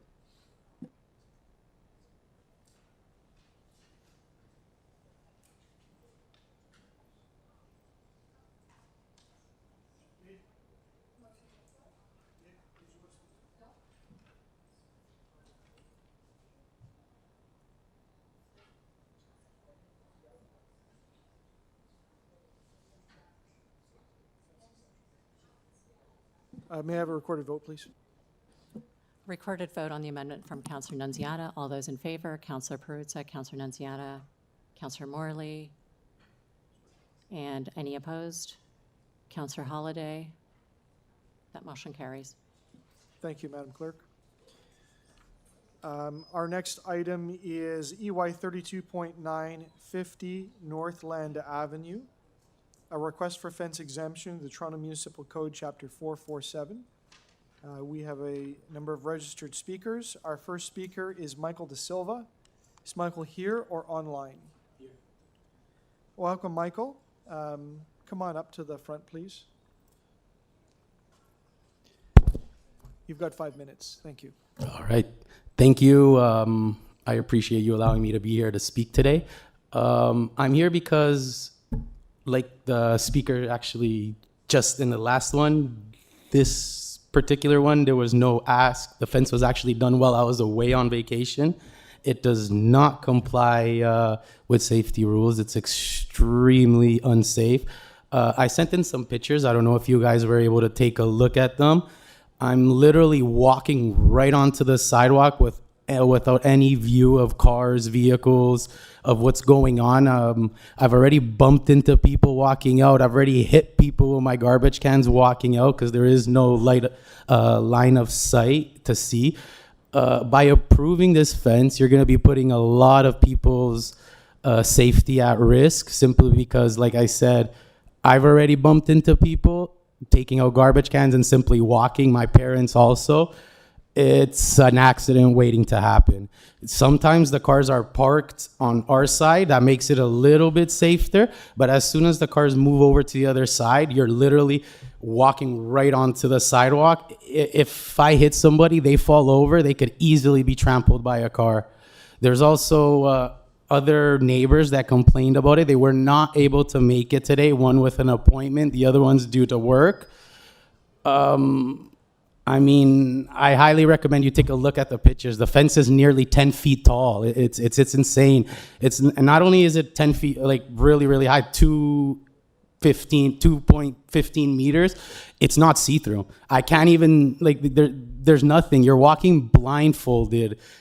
I think it's absurd, to be honest. It's a fence put up out of spite, it has no actual purpose, because the other two sides of the property are completely open. So if you can't sit here and argue, oh, it's for safety so people don't just randomly walk into my yard. No, the other two sides are open. It's literally doing nothing but putting people's lives at risk. And I think, I mean, I don't know what else to say in regarding to the matter. I just don't think it should be allowed. And I'd like to thank you for my time. Don't go away. There could be a couple of questions. So questions of the speaker. Councillor Morley. Thank you, Mr. Chair. Just a quick question. Thanks for coming today to speak on behalf of yourself and your neighbors. Where are you in relation to 50 Northland? Are you the immediate neighbor? Yes. Okay, that's helpful. Thank you so much. Yeah, sorry, I'd just like to ask one point, because there was a lot of high-rise conversation. I actually work high-rise. One of the first things, every week we have a safety meeting, and one of the first things on that list is prevention of accidents, right? So if you could avoid an accident, it's always a lot better than to try to deal with it once something actually happened. That's one of the main reasons I'm here today, because we could literally avoid someone getting run over, someone getting hurt. Like, my mom has walking issues. I don't know if the future she'll need a wheelchair, then she's really not going to see anything. It's absurd, and the law should be upheld, and yeah. That's my view. Thank you. Thank you. Michael, I have a couple of questions for you as well, just factual ones to help me. This was your neighbor that built it. Is the fence on your property or on theirs? Good question. Nothing was ever provided to show me if it's on my property or their property. I did ask to prove that it was on his property. Nothing was ever shown. I called out the Ministry of Labor to come take a look. They did do some notes. They also stated that it was unsafe, but they didn't really tell me if it's on my side, their side. That's another issue I actually do need to look into. And are you aware that the property line, you're at 52? I'm 52 Northland Avenue. Are you aware that the property line is roughly around where your grass starts? Between the front, like where you own, and where the street starts. That's according to the map I'm looking at. Does that sound about right? Does your property go to the sidewalk? Yes. You sure? That's how I haven't touched it since I bought the place, right? So it's been like that for years. Okay. And the last thing is just about the fence construction. Just because I can't tell from the pictures, but you might know. And maybe somebody else will speak to us about it. But this looks like aluminum posts. And then do they slide in pieces? I think so. I wasn't there when they constructed, so I wouldn't be able to give mine. But I do want to say also, they did do illegal construction before building the fence. I know when both other neighbors on the other side, when they did redo their lawn, they were forced to move back their wall. He did not. I don't know. That doesn't really affect me, so I didn't really bring it up into make any complaints or about it. But I do know that when the other neighbors did do changes to their front, they were forced to leave a little bit of space to leave garbage cans and other things. I guess it is hard for a wheelchair to get by on garbage day, right? Because the sidewalks aren't really too wide. So there's a couple of illegal things that he has done. Maybe if you have a chance, take a look at that. Thank you. Thank you. Councilor Nunziata, questions? Yeah, so from the picture I'm looking at that you sent me, so the fence goes right across the sidewalk. It goes right up to the sidewalk, So and I'm how do literally... how do people walk there? You're taking a chance every time you're stepping out of my property, to be honest with you. You don't know what's coming. Like, you're literally walking out and you don't know. You're taking a risk every time. And I can't tell, like, a lot of people have told me, like, oh, I don't know how he was even allowed. He didn't ask for permission. He didn't consult anybody. He just did it. And I came back to that. Yeah, because it is on city property, definitely. Okay, thank you. Thank you.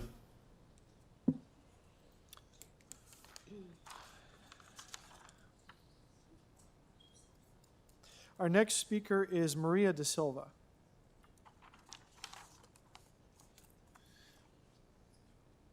Welcome, Maria. You have 5 minutes. Hi, good morning.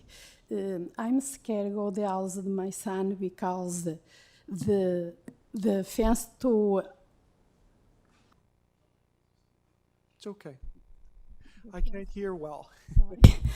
The fence too big. I don't see... Come outside the house, somebody coming, porque the fence go until sidewalk. Somebody pass in sidewalk, no see the people. Couple days ago, I come outside the house, and the lady come, and I go back the front of the lady, probable accident or something, because I almost fall down and my legs not safe because the problem in my legs the problem. The fence too big não be se somebody coming sidewalk no see. And the problem so when the mother and the kids go out, the kids go the front, the carrinho, the baby go the front, the mother and the back, and the accidents because no space for see. The fence too big, não see the somebody come, não see. The accidentes, the problema. Okay, thank you. Thank you. Our next speaker is Antonio De Silva. Is Antonio here?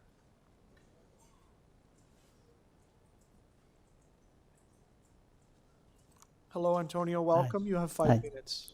I'm sorry because I'm not speaking English. But it's the same problems that my wife. This is not good because come the sidewalks, come the people, have problem. It's the same anyway. It's okay? Thank you. Thank you.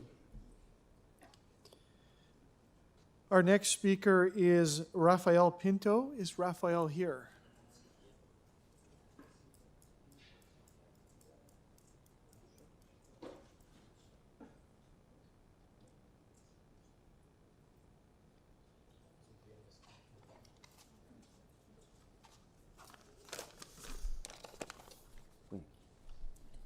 Now, is that Andrea? Yes, it's me. So I have you listed separate. Oh, Do you want to go together? No, just to show some. You just want to speak She's as gonna one? wanna show. Show the picture. You just want to show the pictures. Yes. Do you want to talk after? No, just. No. Okay. Very good.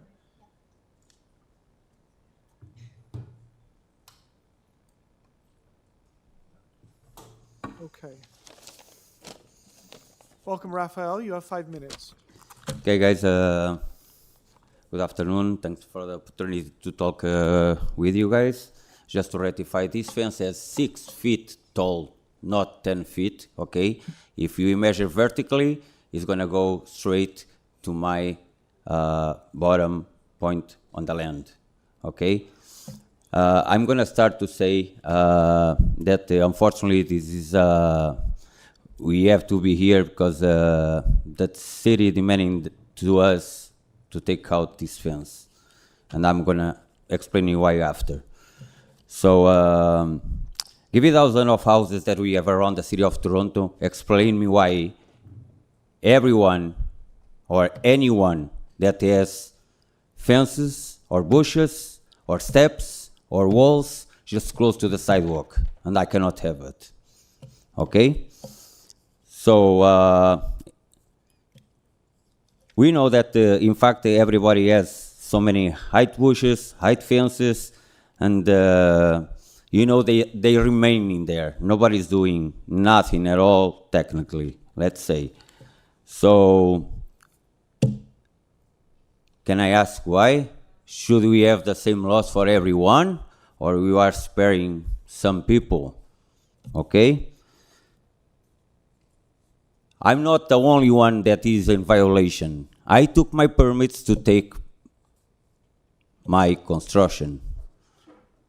But this neighbor didn't took these permits to do whatever he built on this property. Okay? The last permit that they got on the property, it was in 2006, and they bought the house after that. And they extend the house into the garage, approximately 3 meters, that cannot even be approved. Okay? There's no coincidences over here. So, we don't know them at all, from nowhere. He's just treating us, he treats my wife, and I want to ask any woman over here who wants to be treated by a man. Second, who has wives over here and let the other person treat your wife like that? Okay? So, it's not only him that will be treating my wife. Trespassing, tenants trespassing, garbage on the floor. Anyone, any single one, even the tenants, they trespass in my property. Okay? For the single day that I bought this house. That's why this fence is there, to prevent that.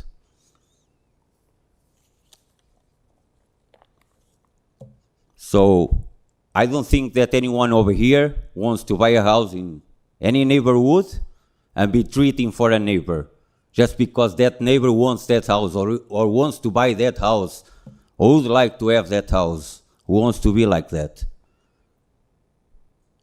No one, I guess. And I did the renovation to create a new look, like on the community. What they did? Nothing at all. What you guys want to see it? Junk or new houses? How do you guys want to be treated? Peaceful or treating your family, your kids, everybody against the laneways, against everywhere? But no worry, police is taking care about that. He's already right down. And some action is going to be taken because they're destroying our community. Thank you so much. Thank you. So don't go away. Are there questions of the speaker? Councillor Morley. Thank you for coming today, and thank you for your submission. I appreciated seeing from your point of view, and I had a few questions for you related to this matter. The main concern for me personally, and I think certainly for probably my colleagues on council, is the safety related to this. You showed some examples of some other encroachments onto city property, and as I'm sure you understand, working in, doing building, there are ability to seek permission, which is similar to what's happening today, right? You can get an exemption to be on city land, and that's likely the case. I'm not saying everyone, right? We know oftentimes people go ahead and build, ask for permission after. That's not what we prefer to see. It's important to be aligned with the bylaw where you can.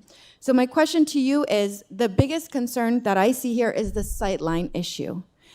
We heard the example given, if a mom's walking with a stroller and the stroller's out first and there's a driveway or parking cars coming, what are your thoughts about the issues and concerns raised related to the safety with this fence going all the way to the edge and the lack of sightline? Can you talk to me about that? Okay. I'm going to answer to your question. Thank First of all, I'm not close to any driveway. Okay. I know that you are talking about the people that is crossing, Walking. Mhm. that is crossing on the sidewalk. So this fence wasn't be there before, okay? It's been running until to the back of the house only, until these problems start.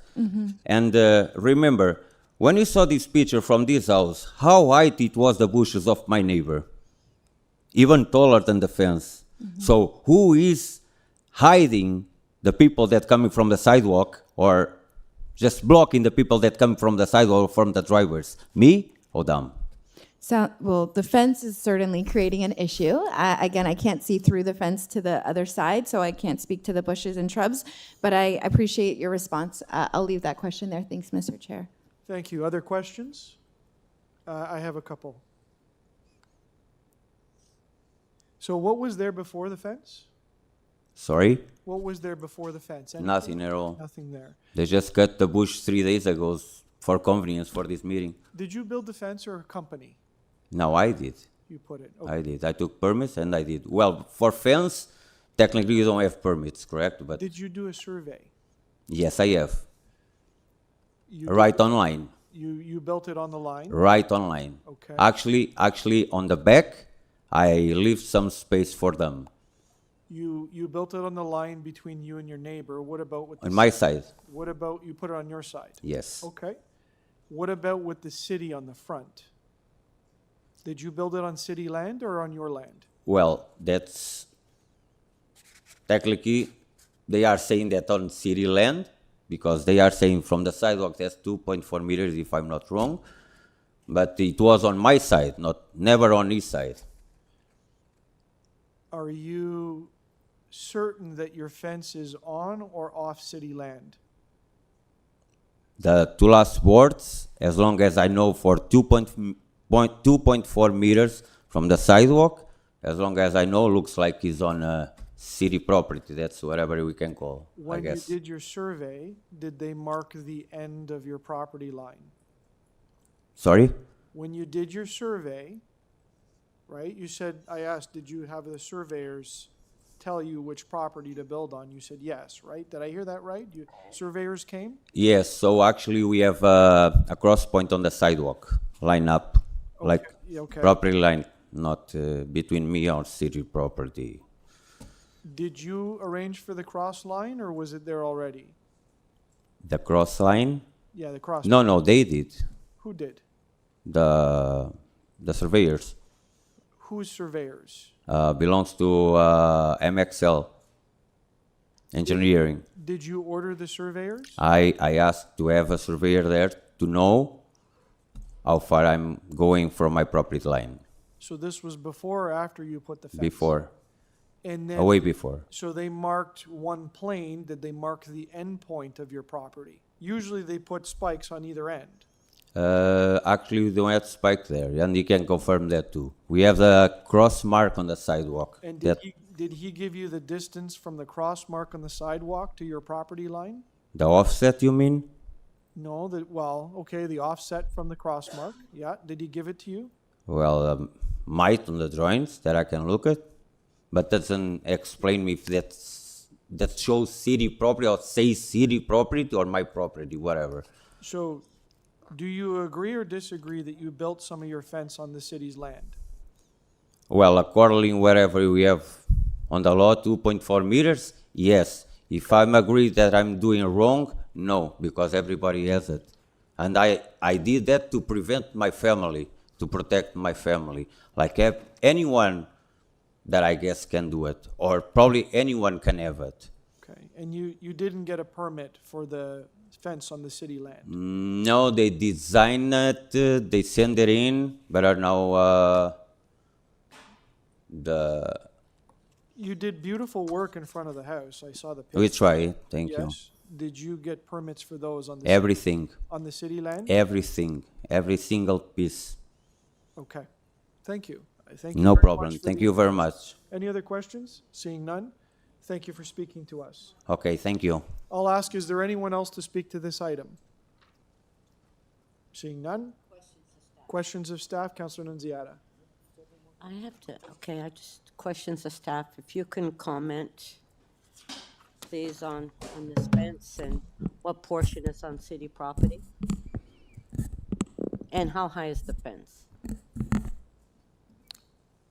The height of the, through you, the councillor, the height of the fence is 2.13 meters. That's including the panel and the post.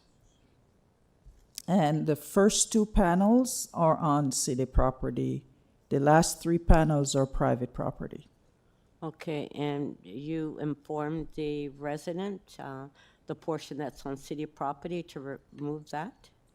The owner of the property was informed that the first 2 panels, they would have to... Remove? Not remove, consult with Transportation Department for an encroachment agreement. And they didn't? That I can't comment on. Okay, because we don't have an encroachment. There wasn't an application in for, no, we don't have it. They never applied, no. Okay, thank you. Any other questions? Councillor Morley. Sorry. My apologies. I just wanted to comment on the materiality of this fence. It's not a wooden fence, which, as far as I can tell. Can you comment on what type of material was used to build this fence and whether it is itself compliant with the city bylaw? Through you, the councillor, the material is aluminum post, which is type of metal and composite board. Okay. It's similar to wood, but it's... Yeah, I'm following you. Okay. And it's compliant materials? Yes. Okay, that's just one clarification. Thank you. Any other questions of staff? Seeing none. Councillor Nunziata. So I'll move the staff recommendation to review the exemption.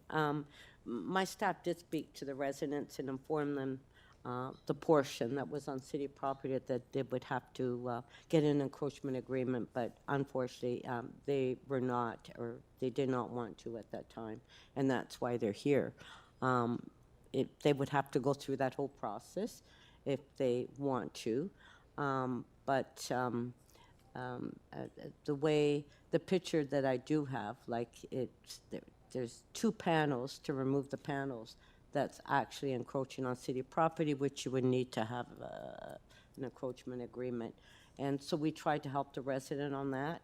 So I would refuse it, and if he goes through transportation to get an encroachment agreement, then maybe we can revisit that issue. All those in favor? Any opposed? That carries. Okay. Mr. Chair, I think it's worth noting that it looks like there's concrete structures there that will also require an encroachment agreement. So if they pursue that, it should be fence, concrete, everything. Because when you build Microphone. on public, then somebody trips, then it's a problem, right?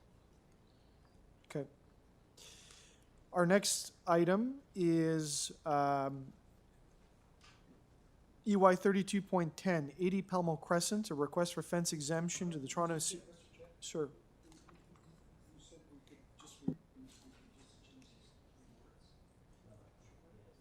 Okay, so there's a technical amendment to the previous item. Okay, move the motion to reopen, please. Motion to reopen 3100 Weston Road. All those in favor? Any Okay. opposed? That carries. Perfect. And I think we need to do 2 votes, one on the amendments, the revised. There's a change of 3 words. One of the officials, city officials, was identified incorrectly, so it should be an amendment to that. It should read the Director Engineering Review, Development Review. Those words there, okay? That's the only change to the motions we approved earlier, okay? So, yeah. So, Madam Recorded votes? Clerk, do we need a motion to amend? All right, so motion I to just amend. moved All it, those in yeah. favor? Yeah. Any opposed? Uh, That's carried. Uh-huh. Before we complete the item is amended. All those in favor? Any opposed? Okay. Recorded vote on the item is amended. All those in favor on adopting the item as amended, Councillor Perruzza, Councillor Nunziata, Councillor Holliday, Councillor Morley. That item carries. Thank you. Okay, back up to the item list. EY 32.10, 80 Pelmo Crescent.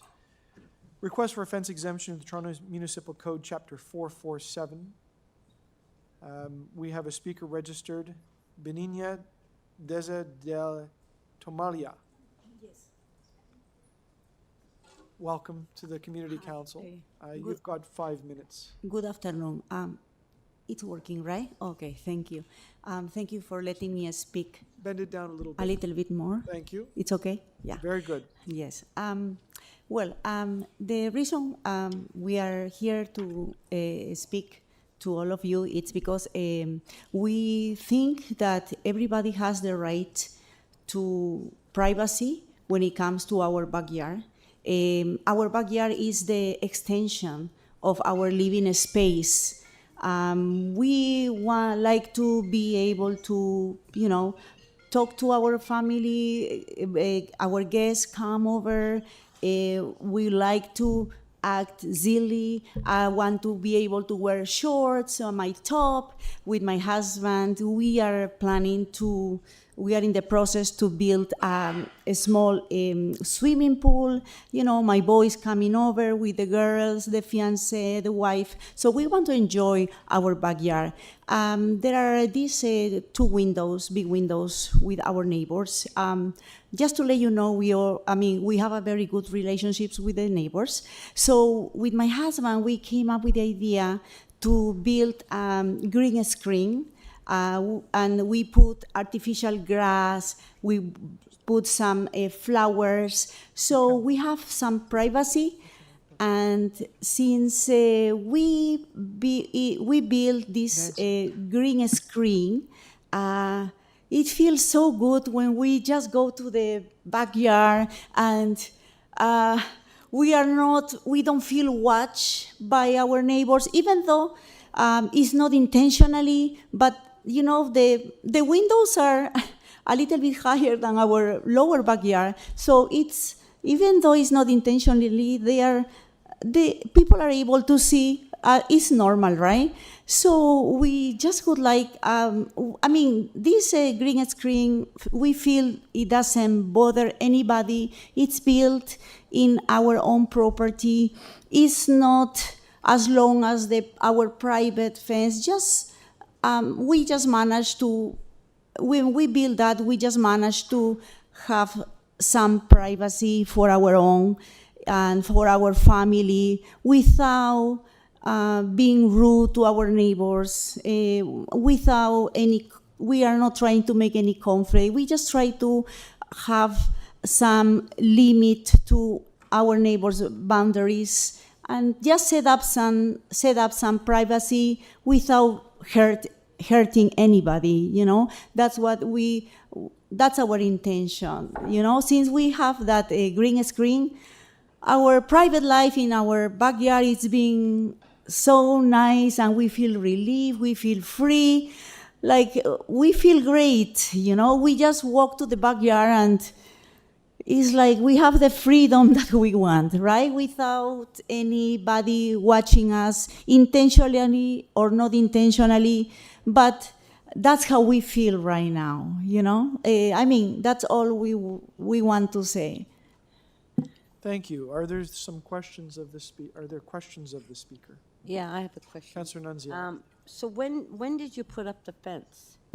That the Greek screen. I called at your office and I talked to Jesse and I was talking to Gino, and Gino recommended me to build a green fence as part of the.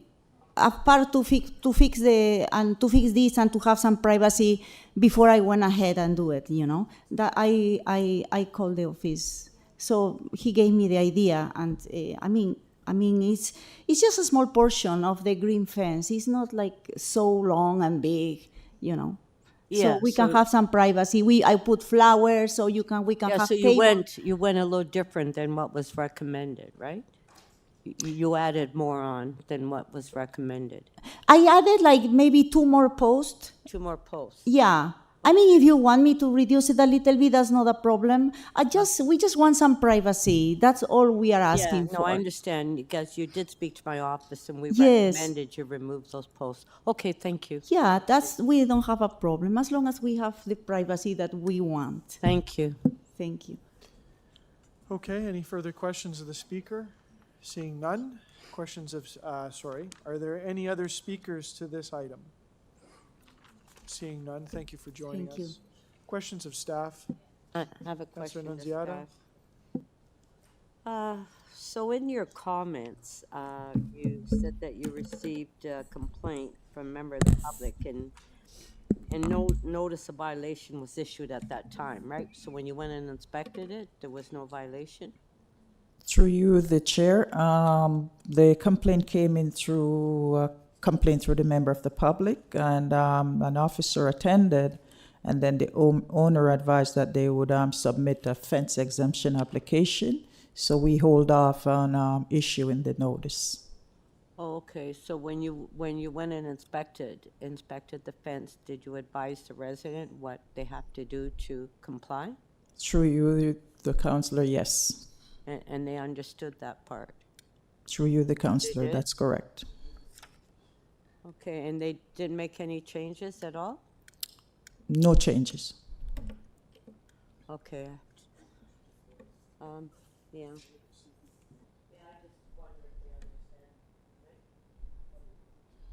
Okay, thank you.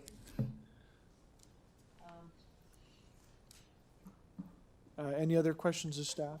Actually, one more question to staff. Maybe we can come to a resolution now. So if the changes that you would be comfortable with and that you would support if we were to approve this today, what would that change be? What would the recommendation be? Through you, the councillor, MLS do not take a position to give a recommendation. No, I know, but what do they have to do? Like, Oh, bring the fence Yeah. down into compliance to comply with the height requirements. okay. So that would be it? Yes. Yeah, okay. Thanks. Any other questions? Seeing none. Members wishing to speak? Well, I would like to move, well, I don't have a motion ready, so maybe you can go to the next item and then I'll speak to staff. Okay, we'll stand the item down. Yeah. All right. So we have a few motions left, members. That was our last speaker. So we'll just go back to the order paper here. Of our remaining items, our next item is 32.20. Oh, boy. This is Ward 5, Liscombe Road.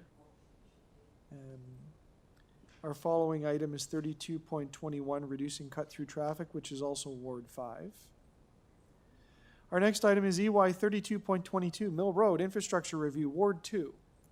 We'll go with that. Questions of staff. I'm going to ask a couple of questions of staff. I think we'll manage. This particular motion speaks to Mill Road and Etobicoke. Do I understand correctly that City Council approved a project in the past to install bikeway? Through the chair, Mayor Newton, Community Council and Issues Manager for Transportation Services, that's my understanding. And do I understand correctly that when the bikeway was installed, what they did was they took the existing road and the existing curbs, which were 10 meters wide, and they added some drop-in pieces of concrete to separate the eastern portion to create a bikeway, and they left the rest of the road intact. Is that a fair description? That's my understanding. And in doing so, the existing lanes of the road didn't change, they just got narrower. The 2 lanes to 2 lanes. That's correct. And that is central to the installation of the bikeway. In order to make it occur, it needed to be defined on the street. Do I understand correctly that in addition to all of that work, staff also installed some improvements, safety improvements, to be clear, to the intersections of the streets that are perpendicular to Mill Road, such as the installation of flexi posts? That's my understanding, Councillor. And when they do that, staff will often use those to narrow the crossing width for pedestrians and the size of the intersection. That's correct, Councillor. And would it be a fair description of this particular proposal within my letter to take a closer look at those intersections, because there have been some complaints from the public about moving cars in and out and ensuring that there's enough space? That's correct, Councillor. Okay, thank you very much for answering my questions. Any other questions of staff? Seeing none, I'm going to speak to this item. So members, Mill Road was a fairly recent cycling infrastructure improvement that worked its way through the Infrastructure and Environment Committee and to City Council. And as many members would be familiar, cycling infrastructure can be very controversial, especially in this part of the city. In this particular instance, there were no lanes that were removed from the street. In fact, very little changed with the function of Mill Road. It still remains a two-way street. It had significant restrictions on parking and stopping to start with, so there wasn't a change to on-street parking availability. What staff simply did was take the road that they had, which was 10 meters wide, and they narrowed the two lanes a little bit to 3.3 meters each. And they used the leftover space as a two-way bikeway. And many people would ask, why bother? This is the edge of Etobicoke near the Mississauga border. But what was important about this was that it was a linkage from Burnhamthorpe Road, where there is an existing off-street trail that runs from Etobicoke, Burnhamthorpe, all the way deep into Mississauga, as far, I think, as Square One. And the top end of Mill Road, where it connects with Rathburn, where there's a brand new multi-use trail that runs along the edge of Centennial Park, and of course connects to other pieces of infrastructure. So many saw Mill Road as a really critical link. Now, the cycling volumes, I think, are lower than what you would find in downtown Toronto, but this was the ability to install something with very little changes. There's a however to this, though. At the same time of the project, there was some work done to the roadways that intersect with Mill Road to make some changes for the sake of pedestrians. And what the staff did was they narrowed the opening of the street, and they sharpened the turn radiuses, and they added flexible posts. And the intent, of course, was to make things safer. But when you couple those changes along with the narrowing of the road that was part of the bike lane installation, or the bike way installation, it created some layered complications, and there's been several complaints. So my motion to Community Council is to ask that a review be done for all of those intersections, and to the extent possible that just some adjustments be made so that the project is more successful and enjoys more support within the community. So I hope you'll support that motion. I think it's a positive change, and it leaves the cycling infrastructure completely intact, and it doesn't get into the previous decision to install it. It simply has to do with the interactions of the street and some of the adjustments of the infrastructure that was placed in conjunction with the project. So on my motion, all those in favor, any opposed, that is carried.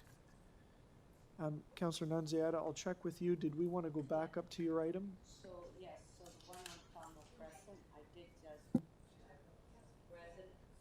the one on Pelmo Crescent, I did speak to the resident with staff. Thank you, Paula. So what we've agreed on is I'm going to defer it to the next meeting, and Paula's going to go down and sit with the resident and explain to them exactly what they have to do, because I think there's a little bit of a language barrier there, not understanding. So thank you, Paula, for that. So I'll defer it to the next meeting. Councilor Nunziata is deferring item EY 32.10 to the next meeting, July 7th. All those in favor? Any opposed? That carries. Thank you. Okay, thank you, everyone. Back up to the top of the list. EY 32.2, Liscombe Road, installation of speed humps. Councilor Nunziata. Yes, so I'll move the recommendation. Our traffic study report actually came forward last month, and we approved the traffic study recommendations. And one of them was, as part of their study, is this recommendation. But at that time, I wanted to consult with the residents first. So I have done that, and now I'm moving the motion. This is part of the whole Maple Leaf and Rustic Neighborhood Streets plan. So I'm moving the recommendation.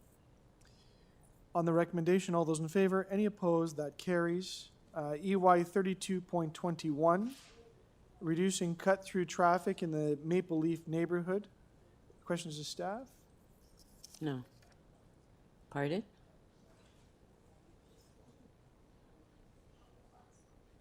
That was Liscombe Road that we just passed. This other one is Maple Leaf too, but the other one was Liscombe. Yeah, okay.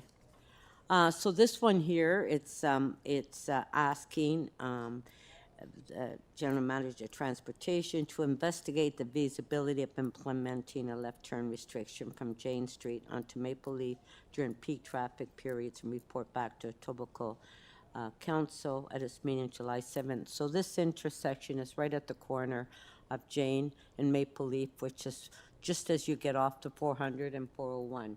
And we have a left turn signal, and all the cars coming off the highway is turning onto Maple Leaf because you have the left turn signal, which is causing a lot of traffic to the Maple Leaf area. So what I'm asking is staff to investigate, maybe during peak hours we can restrict that turn restriction, because it has created a lot of traffic volume on Maple Leaf.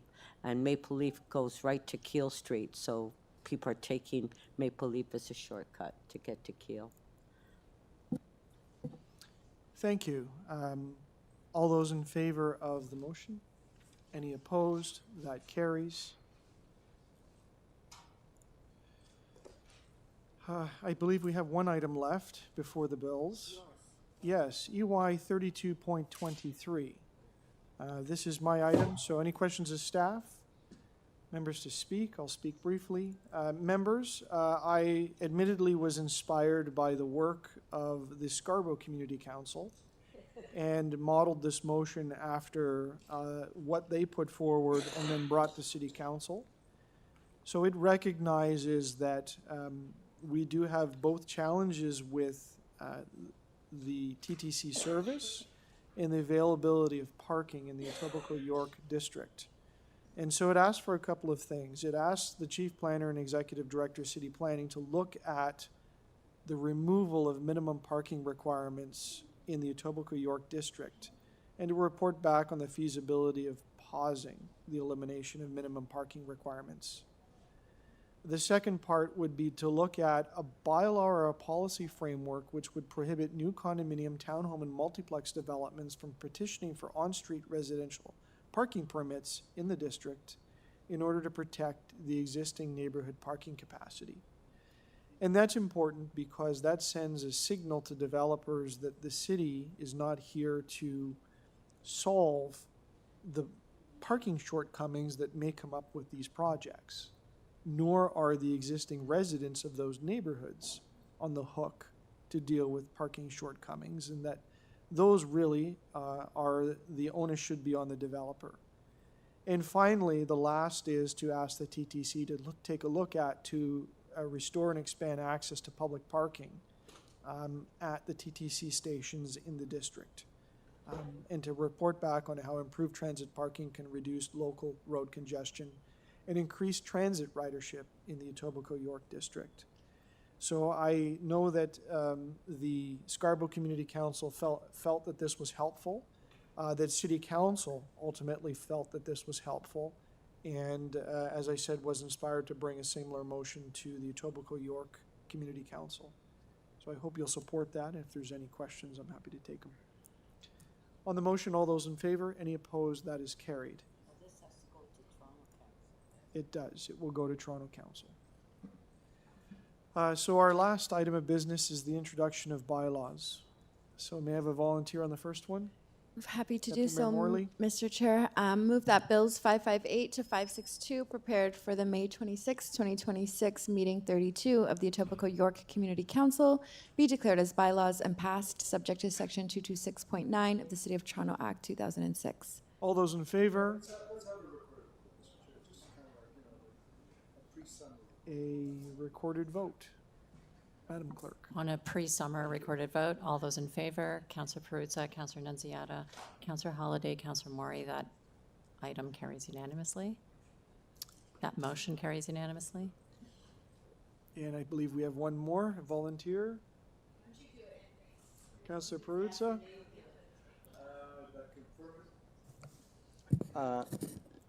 In a nice, clear voice, okay?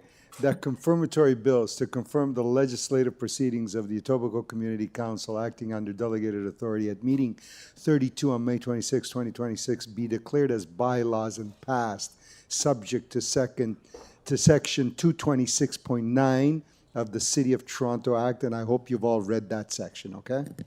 All those in favor? Any opposed? That carries. Madam Clerk confirming that was the last item of business. Therefore, the meeting is adjourned. Thanks, everyone.